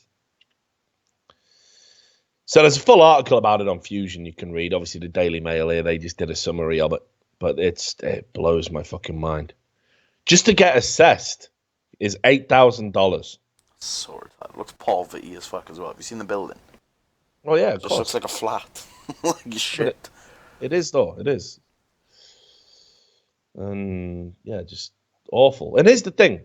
I don't believe some people do need this help. There's a guy in there they're talking about who was suicidal and he couldn't cope with like life's little knocks. He lost a part-time job and he was thinking about offing himself. Well, again, this is because they've been cocooned. They've been put in these little cotton wool balls their entire life. I was, when I was a teenager, I was out. 16th birthday, get the fuck out. Yeah, I just had to learn how to do all this shit for myself. I couldn't wait to go to university. So it's just absurd. So yeah, $28,000 a month for that. Right. Carrie Fisher, she died, mate. Sad news. Yeah. I was kind of sad about that. You probably weren't, were you? Nah, I weren't that ass, to be honest. Never really liked Star Wars. Yeah. See, it's not about Star Wars for me. It's not even about her films. But, she wrote Postcards from the Edge, which is a pretty wicked book, and she's done some good memoirs. And, I used to know about her from, when she used to do the comedy stuff, and she used to hang around with Belushi and all that. So she always just seemed like a cool person to me. And she didn't buy into any of that Hollywood bullshit. So, and obviously, part of my childhood. Well, obviously it's a big deal when someone dies. And people want to pay tribute to that, right? Now, have you ever had a Cinnabon? Yeah, I did when I was in America. Yeah, they're fucking just ridiculously sweet and shit. Like, as Louis C.K. said, Well, just come over a sugar bun. there's that fucking there's that sponsorship deal gone. I They're love ridiculously Cinnabon. sweet and shit. Sam Davis, right? But they Cinnabon, right? They posted a fucking tweet. And it basically said, rest in peace, Carrie Fisher. You'll always have the best buns in the galaxy. And it showed like a Cinnabon swirl thing, like how she had the Princess Leia haircut. Yeah. Now, I think that's fucking fair. That's all right, isn't it? Yeah, it's fine. It's honouring her. It's not like in a negative way. Yeah. You know, and there's a link there. You're not just getting involved. You're not just a fucking grief tourist or whatever. But the outrage police were fucking straight on it, mate. Look at this. Look at some of these tweets. Cinnabon thinks death is a cool promotional tool. What? You know, like, this is the thing. Are we saying that it's actually wrong for any corporate social media account to say it's sad that somebody died? But if we want to make that rule, let's make that rule now. You know? But it's really weird. Like, people got super pissed off about Carrie Fisher's. Like, anybody who tried to pay tribute to her, she was being lauded as some feminist icon, which is absolutely fucking fine. I think she was a strong fucking woman in her field. She was a writer. She was an actor. She achieved a lot. And she was very outspoken. She took absolutely no shit. She was always good value to listen to. Had a lot of time for her opinions. I thought she handled herself incredibly well in interviews. And she clearly didn't give a fuck about any of it. She never bought into any of that bullshit. But, you know, like, obviously, when somebody famous dies, people are going to, you know, people are going to want to have an opinion about it. And what you forget is that when you look at a corporate social media account, there's a real human being having to put that stuff in. It's not like a corporate fucking entity. Right, yeah, let's do it. We'll set off the social media machine for maximum return of investment today. Carrie Fisher's death's what's trending, so let's tweet about that. It wasn't like that. They just wanted to do something cool and funny to say it's sad she fucking died. Her hair looks like one of our things. You know, they're not saying in honor of Carrie Fisher, use the code DEADLAYER to get 20% off your Cinnabons. You know, they're not saying that. So I thought that was a bit fucked up. But people got outraged about it. But what I quickly realized was, you know, they were poised. These people were poised. They were poised because, right, check out what happened with Steve Martin. Now, you know Steve Martin, comedian, used to be really funny. Not so much these days. It happens. He put a tweet out, and this is a guy who obviously met Carrie Fisher, worked with Carrie Fisher, right? And he just said, when I was a young man, Carrie Fisher was the most beautiful creature I'd ever seen. She turned out to be witty and bright as well. And again, this is a guy who he certainly got more cause to lament her passing than me, you, or anyone else. And boom, bada bing, out they come. Steve Martin, quit being such a jerk for thinking Carrie Fisher was beautiful. Right? What? Yeah. It's got to be a sarcastic tweet, surely. No, I don't think so. A lot of people were saying it was sexist because why is he talking about her beauty and not everything else? Fucking girl. I mean, he did talk about the other things too. What? So he had to delete the tweet. He deleted it. So he actually deleted it. So we're at a stage now where you can't even pay tributes.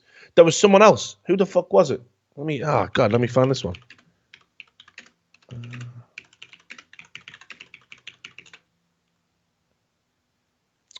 Cinnabon did it. Steve Martin did it. There was somebody else.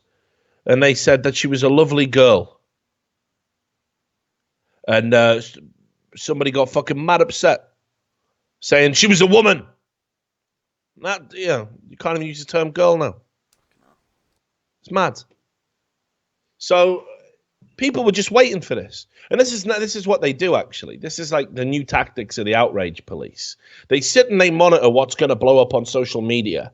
And they wait for somebody to say something about it. And then they just fucking swarm on whatever that is. So they can get involved. Because it's like I've told you, they politicize everything these days. And by politicizing everything, then you know you're going to blow up, right? Like your cause is going to get saddled along with us. So actually, what they're criticizing Cinnabon for is exactly what they're doing. They're the fucking ghouls. She's dead. Save your fucking feminist analysis for tomorrow. It'll keep. Trust me. But what they want to do is turn somebody's death into a cause they want to talk about, and that's okay. But if anyone else uses it for what they see as their a promotional tool, they're out of order. They're out of order. Now let's all talk about something I'm sure Carrie Fisher will be bored to fucking tears about. Let's talk about the slave Leia costume again. There was also a movement, by the way. Don't call her Princess Leia. Yeah, look, I'll find this for you. This was unreal. This was published in a bunch of publications. There was one bustle. Carrie Fisher should be remembered as General Organa and not Princess Leia. And there was a bunch of similar headlines. Like, again, how fucking ghoulish is this? Body's not even cold. And we're going to fucking, And there you go. This was summed up in Hollywood Life. There you go. Powerful tweets. I think our fucking castrated friend, Full Macintosh, was in there as well, talking about the slave costume and why it was a problem. After suffering a it's massive just like, heart come attack the fuck on. For starters as well, how reductive is this? That this is a woman who acted in many, many films, did comedy, wrote books, and we're just going to talk about one fucking role. And say she should be remembered as General Organa and not Princess Leia. What about all the other shit? So, but we don't want to reduce. We don't want to reduce women, right? What we want to do is just talk about the one thing she did in her career. It's ridiculous. So anyway, there you go. Outrage police on patrol. So, speaking of that, here's another outrage police moment. Super Mario Run is a game. It's just a throwaway, It's an iPhone game. I've played it. It's pretty shit, to be honest. Yeah, I didn't think it'd be all that.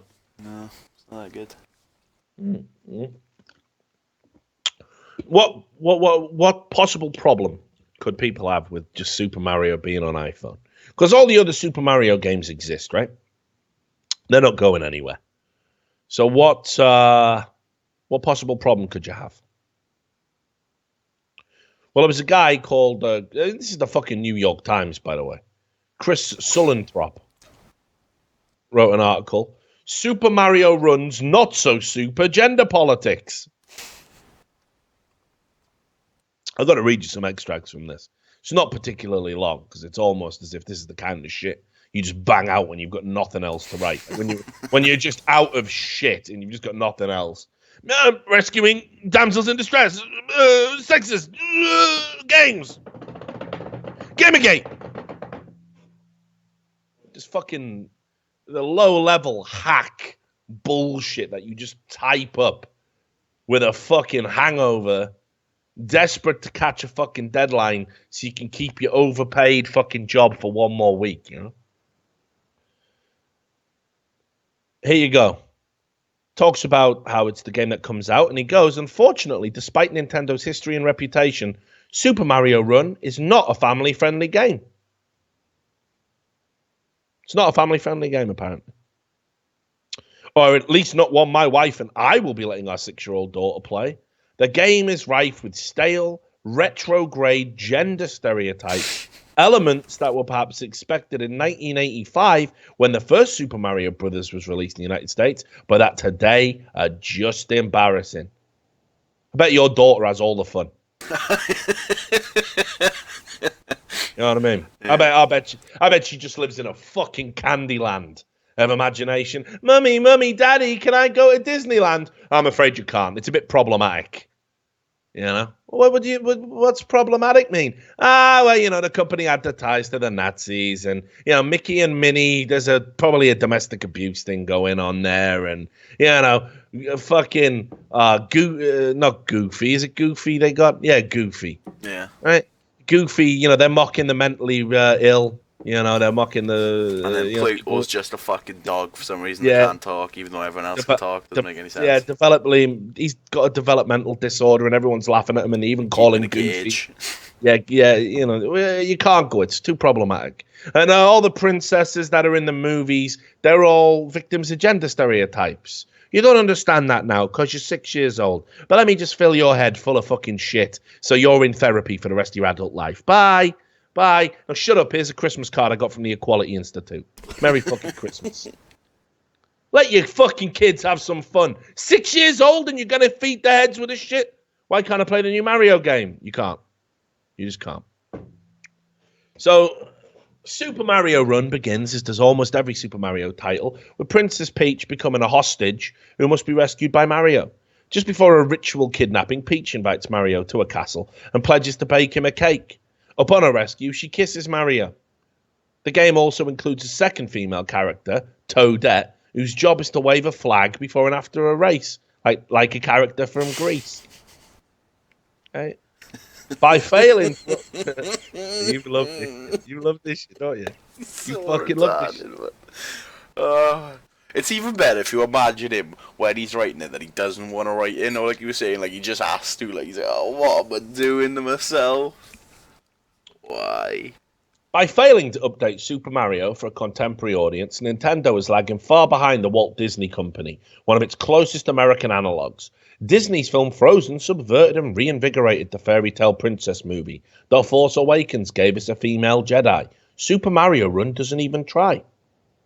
In isolation, there's nothing wrong with princesses or baking.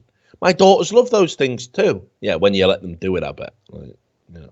Why would you let them do it? Right, come on, enough baking now. Time to go outside and lay some bricks. No gender stereotypes now. Yeah, no gender stereotypes here. Come on. Manual labour for you. Dad, I don't want to work on cars. Fix the fucking engine. Yeah, get that carburetor fixed right now. My daughter's not growing up believing she can be limited by anything other than her fucking retarded parents. But Super Mario Run relegates its female characters to positions of near helplessness. What if it's just these two? Peach and Toadette become playable only after you complete certain tasks, so they're unlockable heroes. Yeah, which makes so the women which makes the women in the game feel like prizes. Then he just admits what he said was a lie. To be fair, though, the same is true of a few male characters. So it's not sexist then. Makes them feel like prizes. Lied, boy. You fucking idiotic pig. In brackets, lied. Yeah, in brackets, I'd a lie. Worse, should you then use Peach to defeat her kidnapper, Bowser, you'll discover that neither Mario nor a kiss is waiting for her as a reward. You'd probably call that rape culture, you fucking degenerate. To be fair, the reason Mario in it is because he's like the superhero of the game, so why would he get captured? That isn't how this game works, man. Well, you know. People don't start saving Superman when he gets fucked up, do they? So let's just miss out the bit where he starts, blundering through and talking about games development. And he goes here, still, lots of girls and women play video games. There are more women over 30 who play video games than boys under 18 who play, according to the industry's lobbying arm, the Entertainment Software Association. A Pew Research Center survey published last year found that almost 60% of girls between the ages of 13 and 17 are gamers. Seeing people like yourself depicted as heroic on TV and in movies and video games can have a powerful effect on viewers and players. Right? So, all right, yeah, we get it. Representation in interactive media may be even more important than it is in linear entertainment. In video games, players describe ourselves as the digital avatars we control on the screen. We say, I died, not he died. I mean, does this guy did he just discover video games this week? Obviously, yeah, what are you telling me this for? Yeah, they have been around for a while now.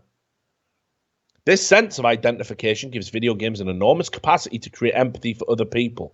There are video games in which you play as the parent of a dying child, as a transgender woman beginning hormone replacement therapy, as the son of an alcoholic. But it also presents more conventional game designers with an opportunity to create games in which young girls, and not just young boys, actually become heroes themselves. Players describe the experience of being with one as less like talking with a person and more like inhabiting someone else's mind, the social scientist Sherry Turkle wrote of video games in 1984. It's good to see you got all these up-to-date studies to back up your fucking argument. In The Second Self, 1 year before Super Mario Brothers came to America. In pinball, you act on the ball. In Pac-Man, you are the mouth. The knowledge that video game possesses this power, that they allow us to adopt new identities and grant us new ways of seeing ourselves, is as old as Mario's quest for his princess. Right, so here's the thing. All of this is basically saying Nintendo should make a game that caters to women, right? Because you're reinforcing negative gender stereotypes. So, what if I told you they'd done that, Sam? Would you think as well that you could just Google this? Yeah, probably. Yeah. So here you go. Have a look at this. I don't know if you're familiar with the game Super Princess Peach. You familiar with it? You ever seen it? No. It's recent. Nintendo DS. So, what's going on in this picture here? You don't even need to play the game. It's on the box. Is that Mario who's been fucking tied up and kidnapped? Oh, yeah, it is. It is. Yeah, it is. Yeah, it is. Turns out it is. And Peach has to rescue him. So the game exists. Not only just one, there's a sequel. Yeah. Super Princess Peach 2. Yep. So this guy, his entire premise for his article is shattered. Shattered by a Google search. Welcome to modern journalism. You know, what are we saying? Do all games have to follow this archetype now? There can be nothing for... Let's say that there's a guy, right?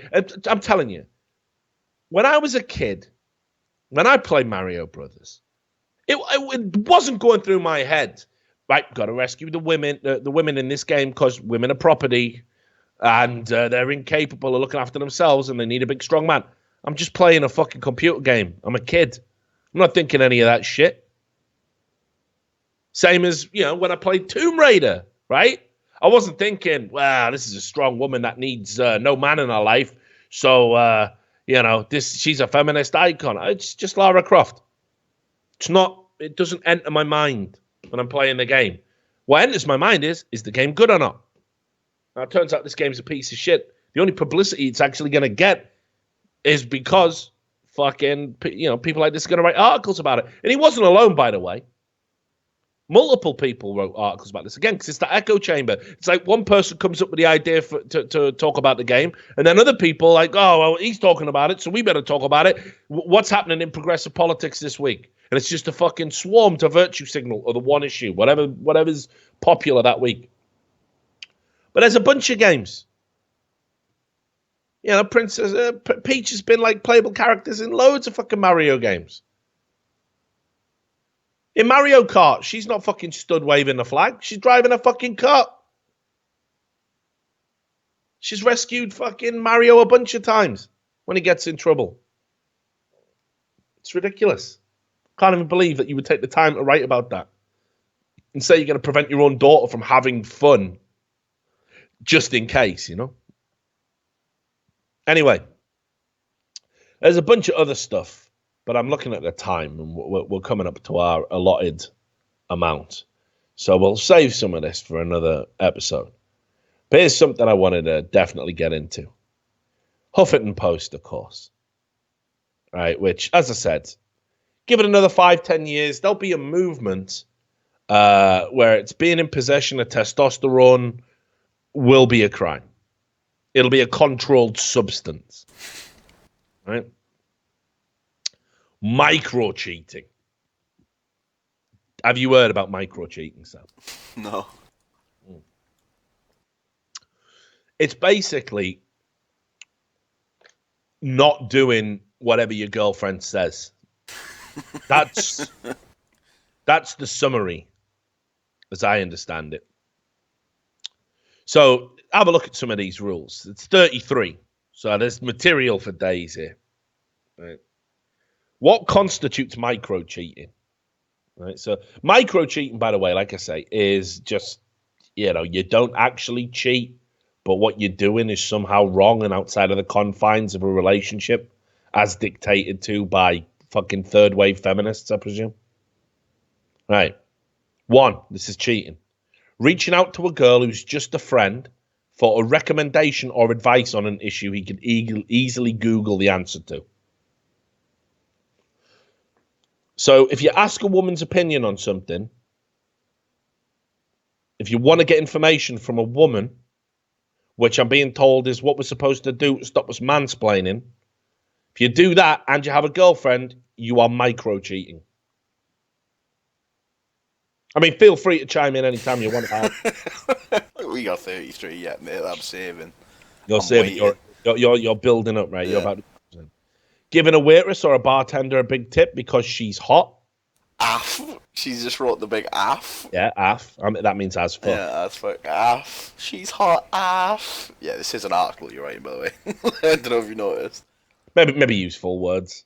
Yeah, maybe use the English language. Sending someone who's not his girlfriend something blatantly provocative like an article about sex because he thinks she'll find it interesting. Or whatever. Again, just writing as if she's spitting words. Ever. Tagging another girl in an Instagram that reminds him of her or references a seemingly innocuous inside joke between the two of them. Micro cheating. Basically, having female friends that aren't your girlfriend. Yeah.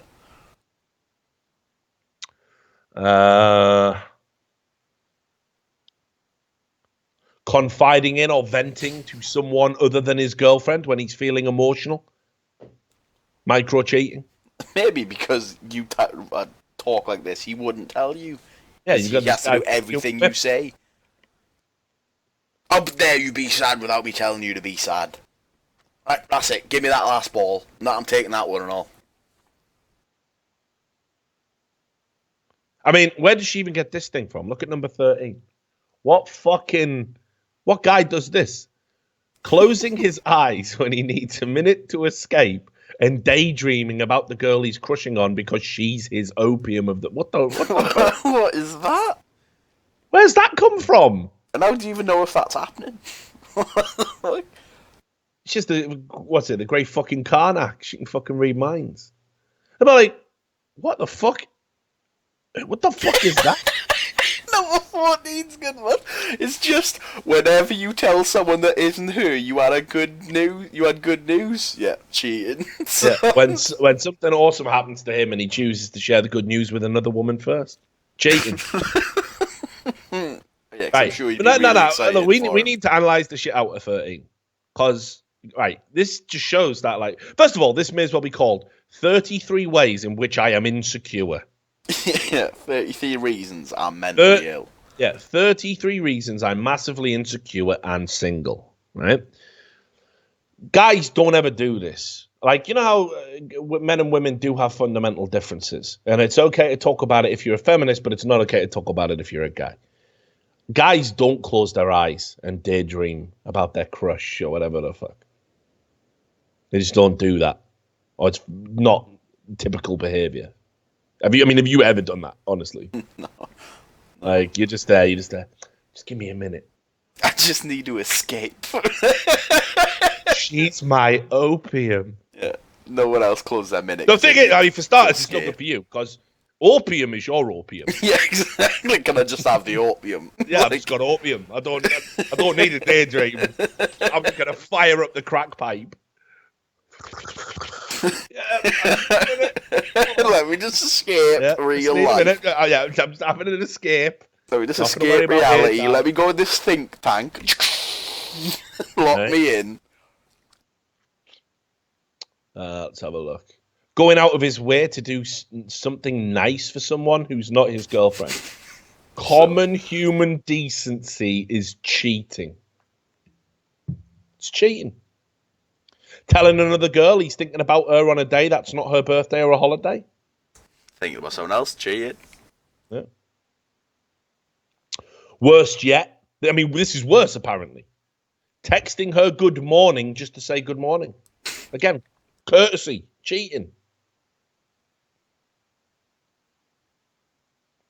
Picking up the tab when he's out with someone who's not his girlfriend. Yeah, cheating. Oh, dare. Like, drop the big NBD again. Just give it up on language now. We've got full text speech. Yeah, just me as well. I literally texted this article in. Can you mind adding the numbers? I can't do them on my phone. Yeah, exactly. Just take out the emojis, yeah? Modern fucking journalism, ladies and gentlemen. Modern journalism. Let's have a look. Establishing secret code words and or inside jokes. I'm sure she's already said inside jokes, hasn't she? Yeah, it's all right. She hasn't even got 33. Could have just said 32. Why is 33 specific? Yeah, but why not 30? Just round it down. Save yourself some three worst. Right. Keeping a piece of clothing that reminds him of an ex, even though it's definitely tattered or completely out of style. Is it his clothing? I guess so. What's 25, bud? What is that? Recommending that his girlfriend starts wearing a certain type of clothing because he secretly wants to look like the girl he's kind of crushing on. What is that? Yeah, that's just your mental illness in words. Yeah. It is the thing, though. Like, either she just doesn't get it at all, like, just has never been in a relationship, or she was in, like, the worst relationship. Yeah. Because look at, like, if you combine 25 and 27 together, 27 keeping trophies from his victims. Hang on a minute, love. Whoa. You wear this skin. It reminds me of her. Yeah, because it's her skin. Do you mind wearing her face? Yeah, it's like, would you fucking just wear her face? And can we keep her severed head in the room when we have sex? Because it just reminds me of her. I just like the way that it watches us. Yeah. What the fuck is she talking about? Right. Outside of the film Vertigo, no guy has ever dressed up a guy. I want you to look like my ex. Who's going to agree to that? That's ridiculous. Let's have a look. Downplaying a certain woman's awesomeness whenever she's mentioned around his significant other, as if proactively doing damage. So you really are fucked. Now you really are fucked. If you'd say anything nice about it, you're micro cheating. Yeah. What do you think of Jenny from the block? I don't know. She's ordinary. She's fucking changed. Yeah, there you go. She's ordinary. There you go. Damage control. You obviously really like her. Holy fucking shit! What I gotta do here? 31's a beaut. Following up with a nice to meet you message unnecessarily. So this is 30 and 31. Asking for a girl's contact information under the guise of potentially working together. That's just a creep. That's just a creep move. He's got a girlfriend, and what he's gonna? Do you wanna work together? What do you do? For business. Don't know. Work in Starbucks. Don't know how we're gonna work together. I might sell you a coffee or something. And then saying nice to meet you.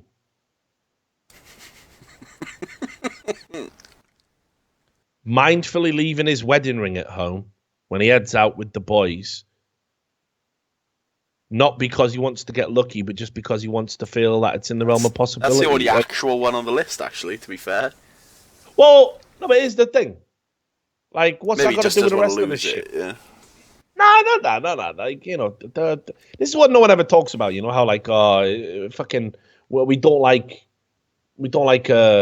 segregated gender roles, and we don't like all this normal stuff about male and female relationships. Wilbur Tyler guy takes off his fucking wedding ring, by the way. Wilbur Tyler. They like that's like the bell they used to put around the necks of lepers, right? Like, you know, they want you to have it there so they know you're taken. Like, yeah, I don't get what, put it this way. Yeah, I'd probably say there is something up if you're taking your wedding ring off, but I mean, it don't mean anything. And then, you know, again, this just paints such a sorry picture of the relationship she's been in. Which I think that's ultimately what this article is about, isn't it? Let's have a look at her blog. She did write Melanie. a book called Real Sex Stories that will make you really horny. So Brilliant. Who's that for? Here you go. Look. She talks about this a lot, actually. I didn't even think to look at her blog before we did the fucking bit. But look, right? Just look at some of the stuff she's got here. Here, look. If you want love that lasts, don't do any of these 10 things in your relationship. So there you go. Here's one. Refuse to apologize.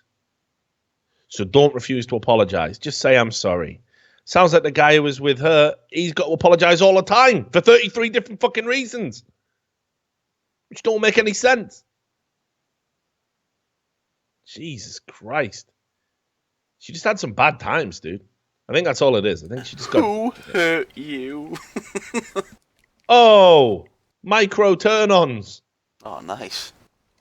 He's not your forever person. Is that a new term? Forever Fuck person? knows. Is that the new Did they soulmate? Soulmate's Yeah, about racist or something.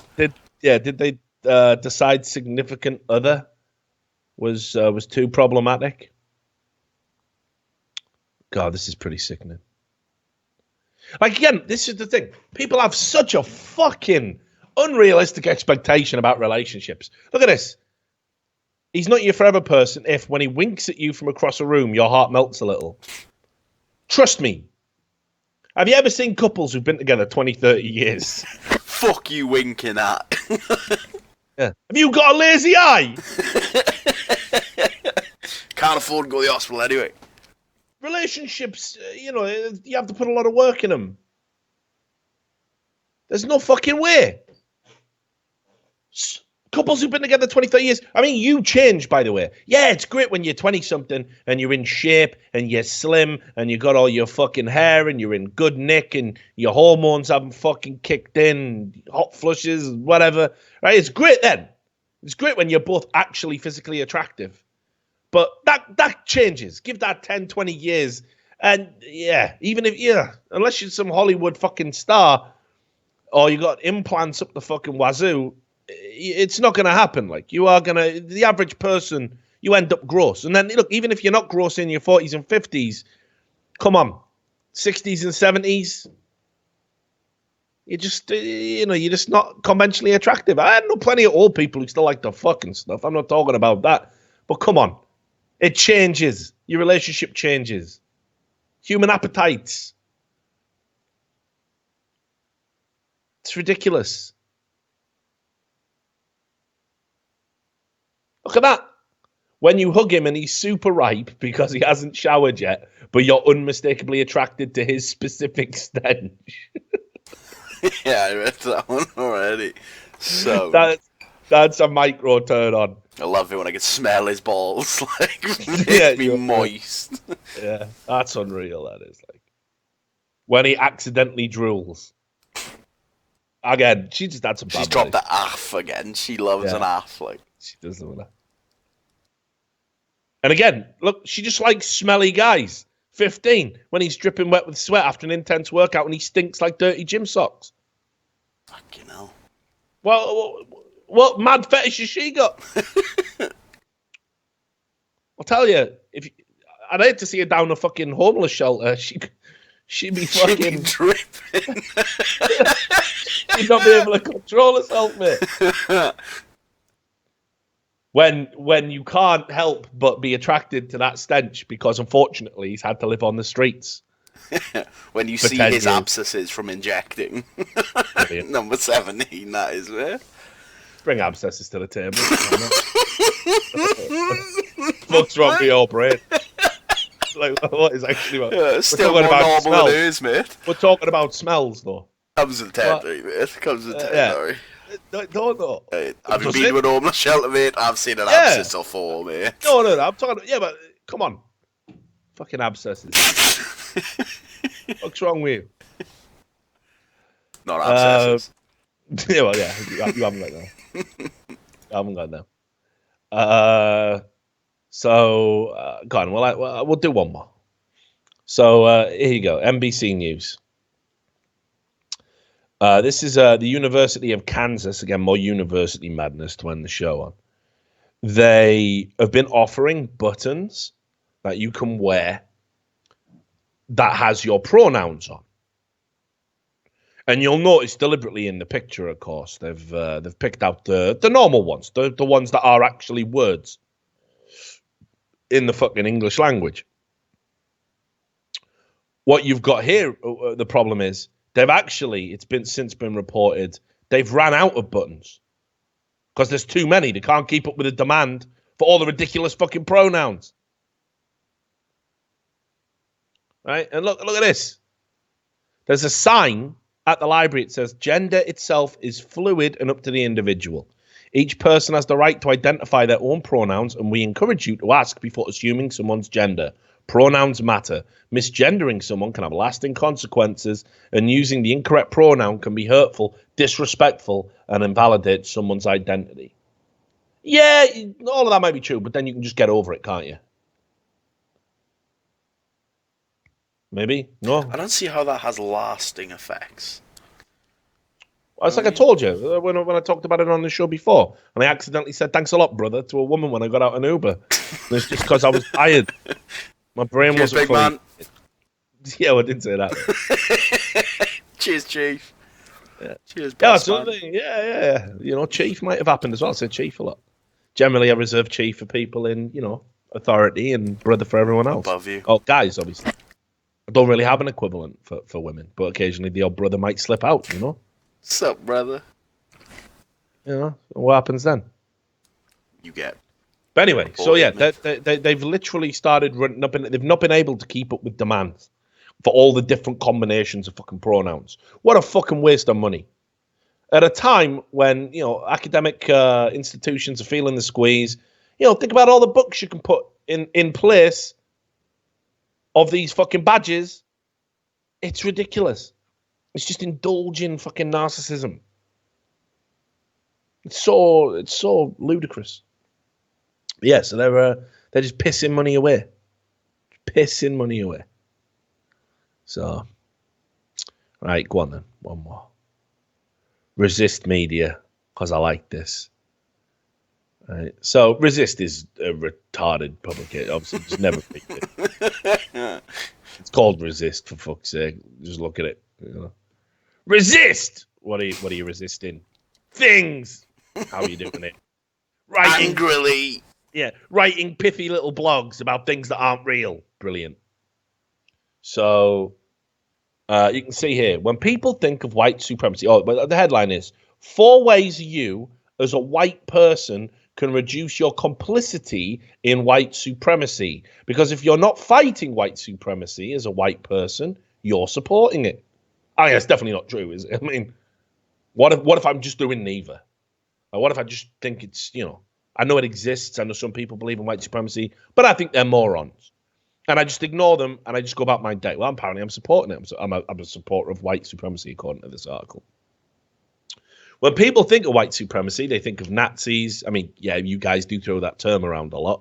Of white guys with shaved heads and combat boots. Of white men under hoods burning crosses and calling themselves 5th level supreme grand wizard dragons or whatever fancy nonsense they call themselves.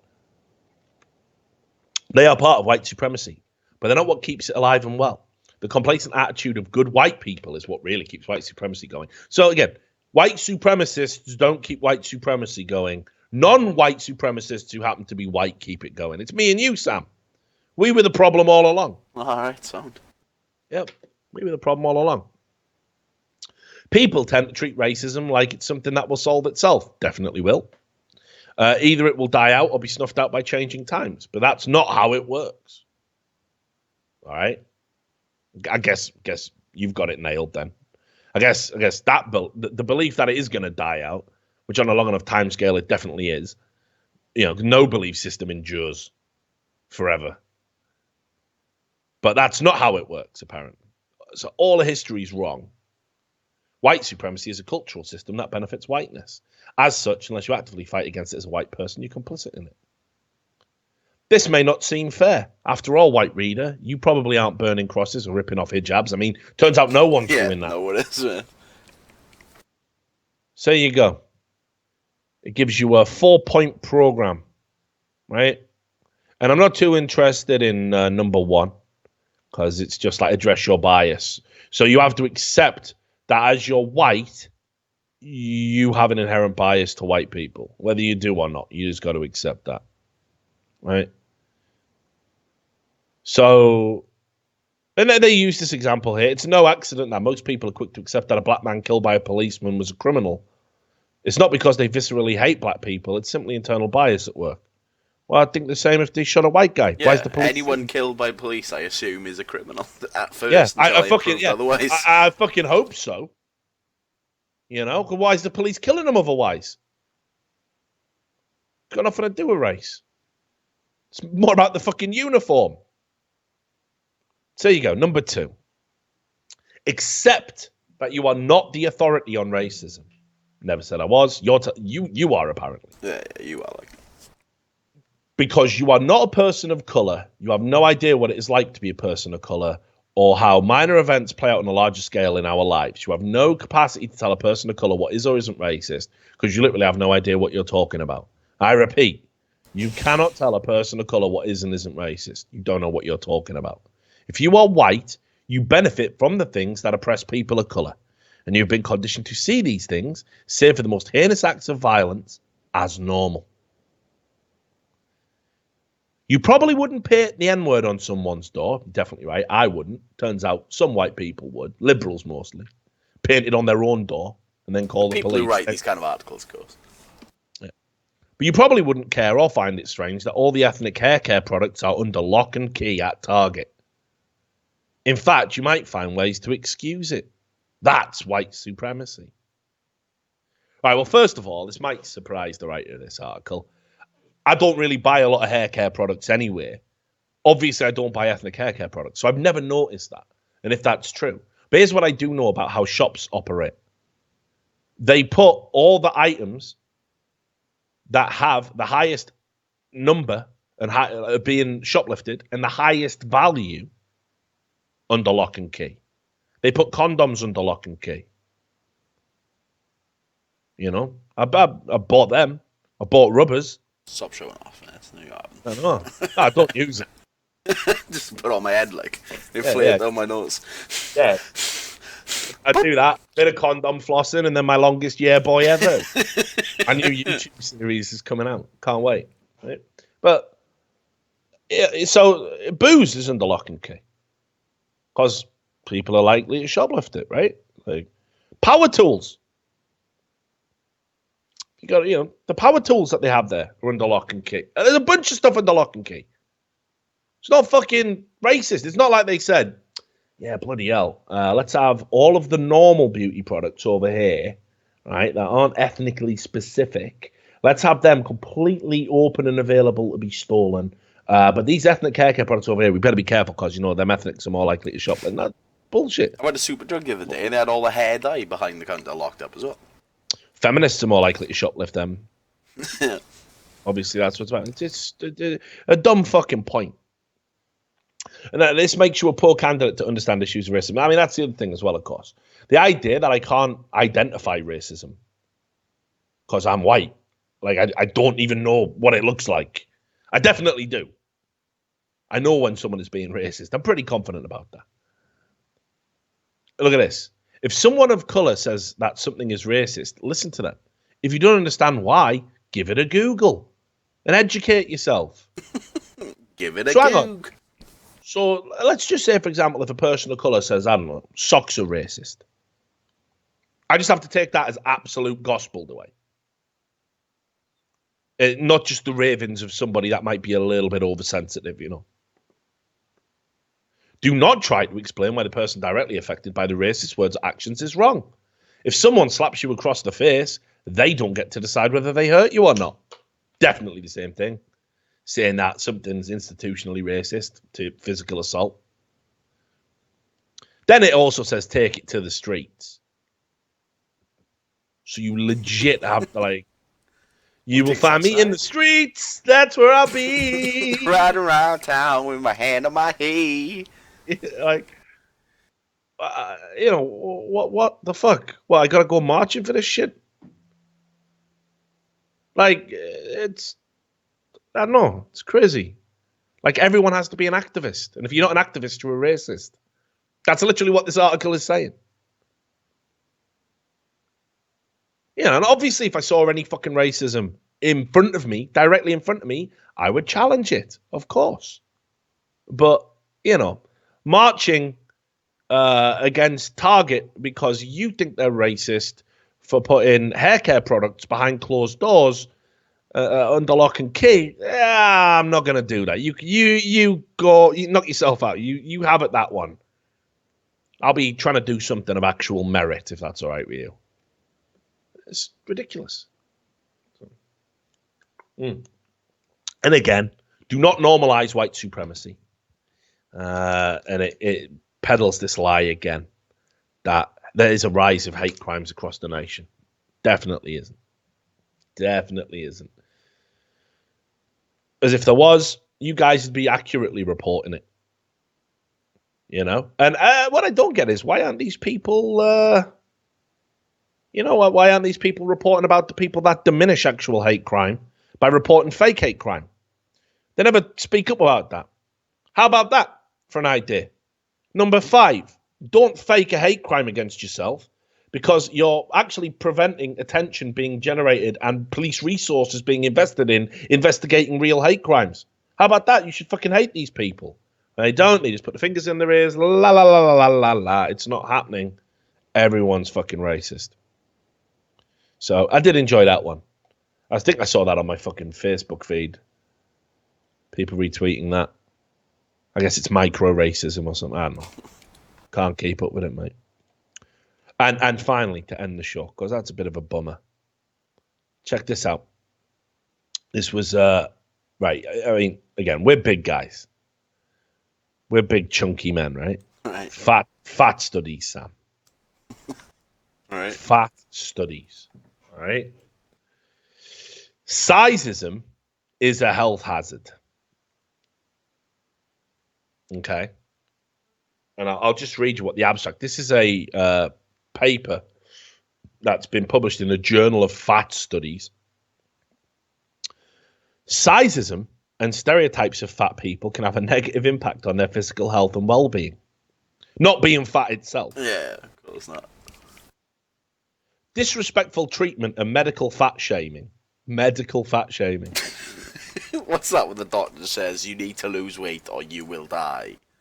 I don't know. They're checking your fucking prostate. Nah, you're a bit of a fat cunt, you, mate.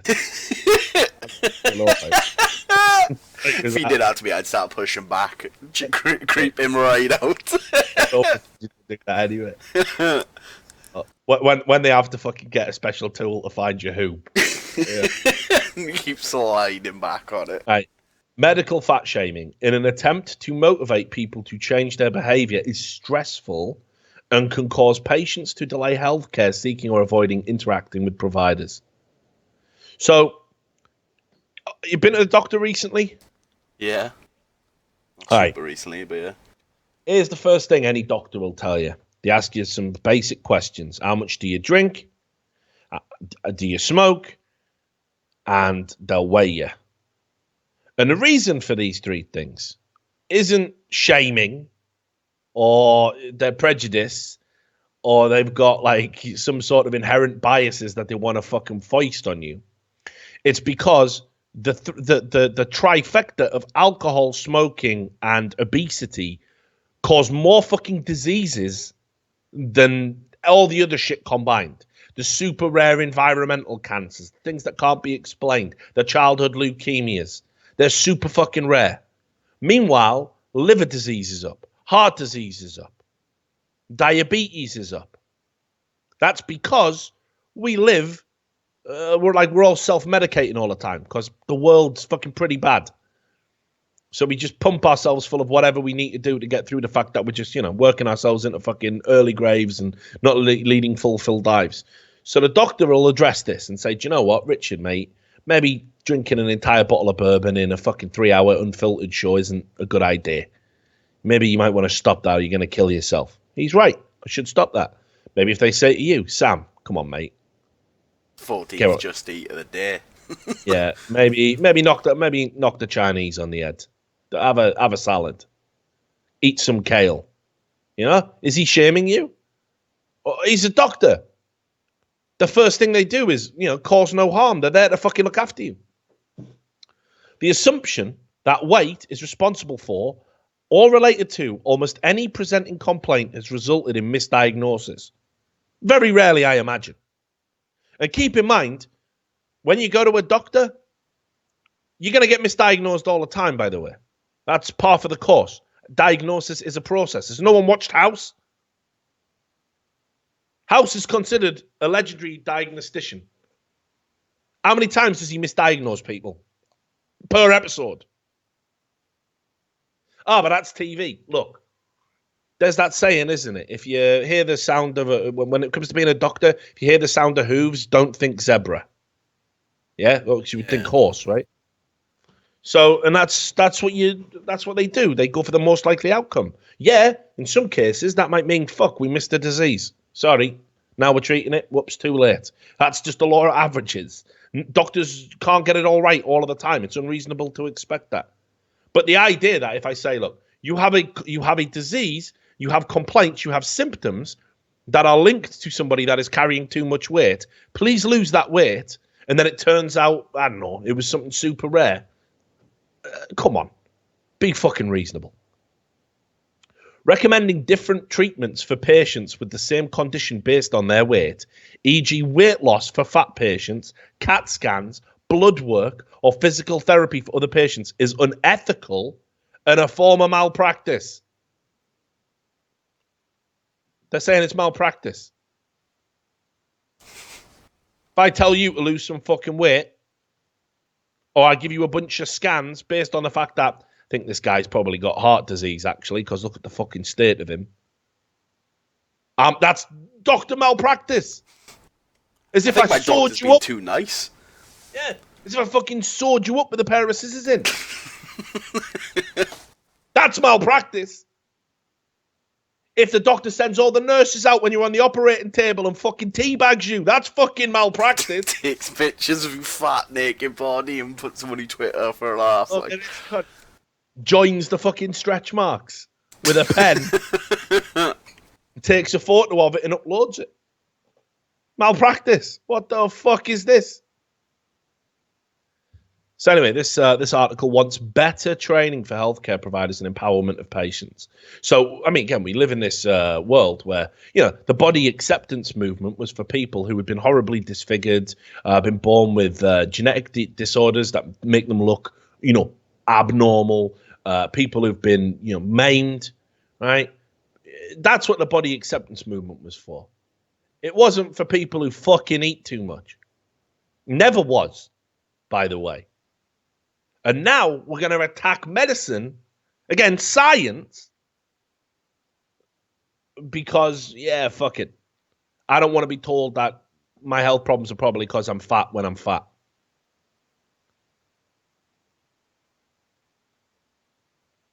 And the thing is as well, these aren't just young snowflakes doing this study.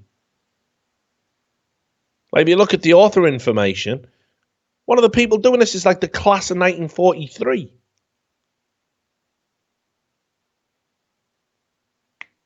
Fucking crazy. So there you go. I think that's a show. That's another show. Another fucking breakdown of everything that was bad over Christmas. We missed some stuff out. Obviously, don't play Super Mario Run. Obviously, don't buy Cinnabon. Obviously, don't go to a normal university. We'll get you into that fucking institute. 30 grand a month. Money well spent. But have you got any final thoughts? If I die from being fat, it's my doctor's fault. Cool. Good. Good. So there you have it. So I don't know when the next Richard Lewis show will be. Obviously, we're going to be banging out more content, or so we keep saying, but then stuff keeps coming up. New Year's is coming up, so we might go and actually have social lives. But we have got a bunch of other videos to record. We'll be bringing you some topics and, again, more exploring of skins and esports stuff. But until then, make sure you look after yourself. Try not to go too barking mad with the planet being the way it is right now. And we'll see you on the next episode. Till then, take care.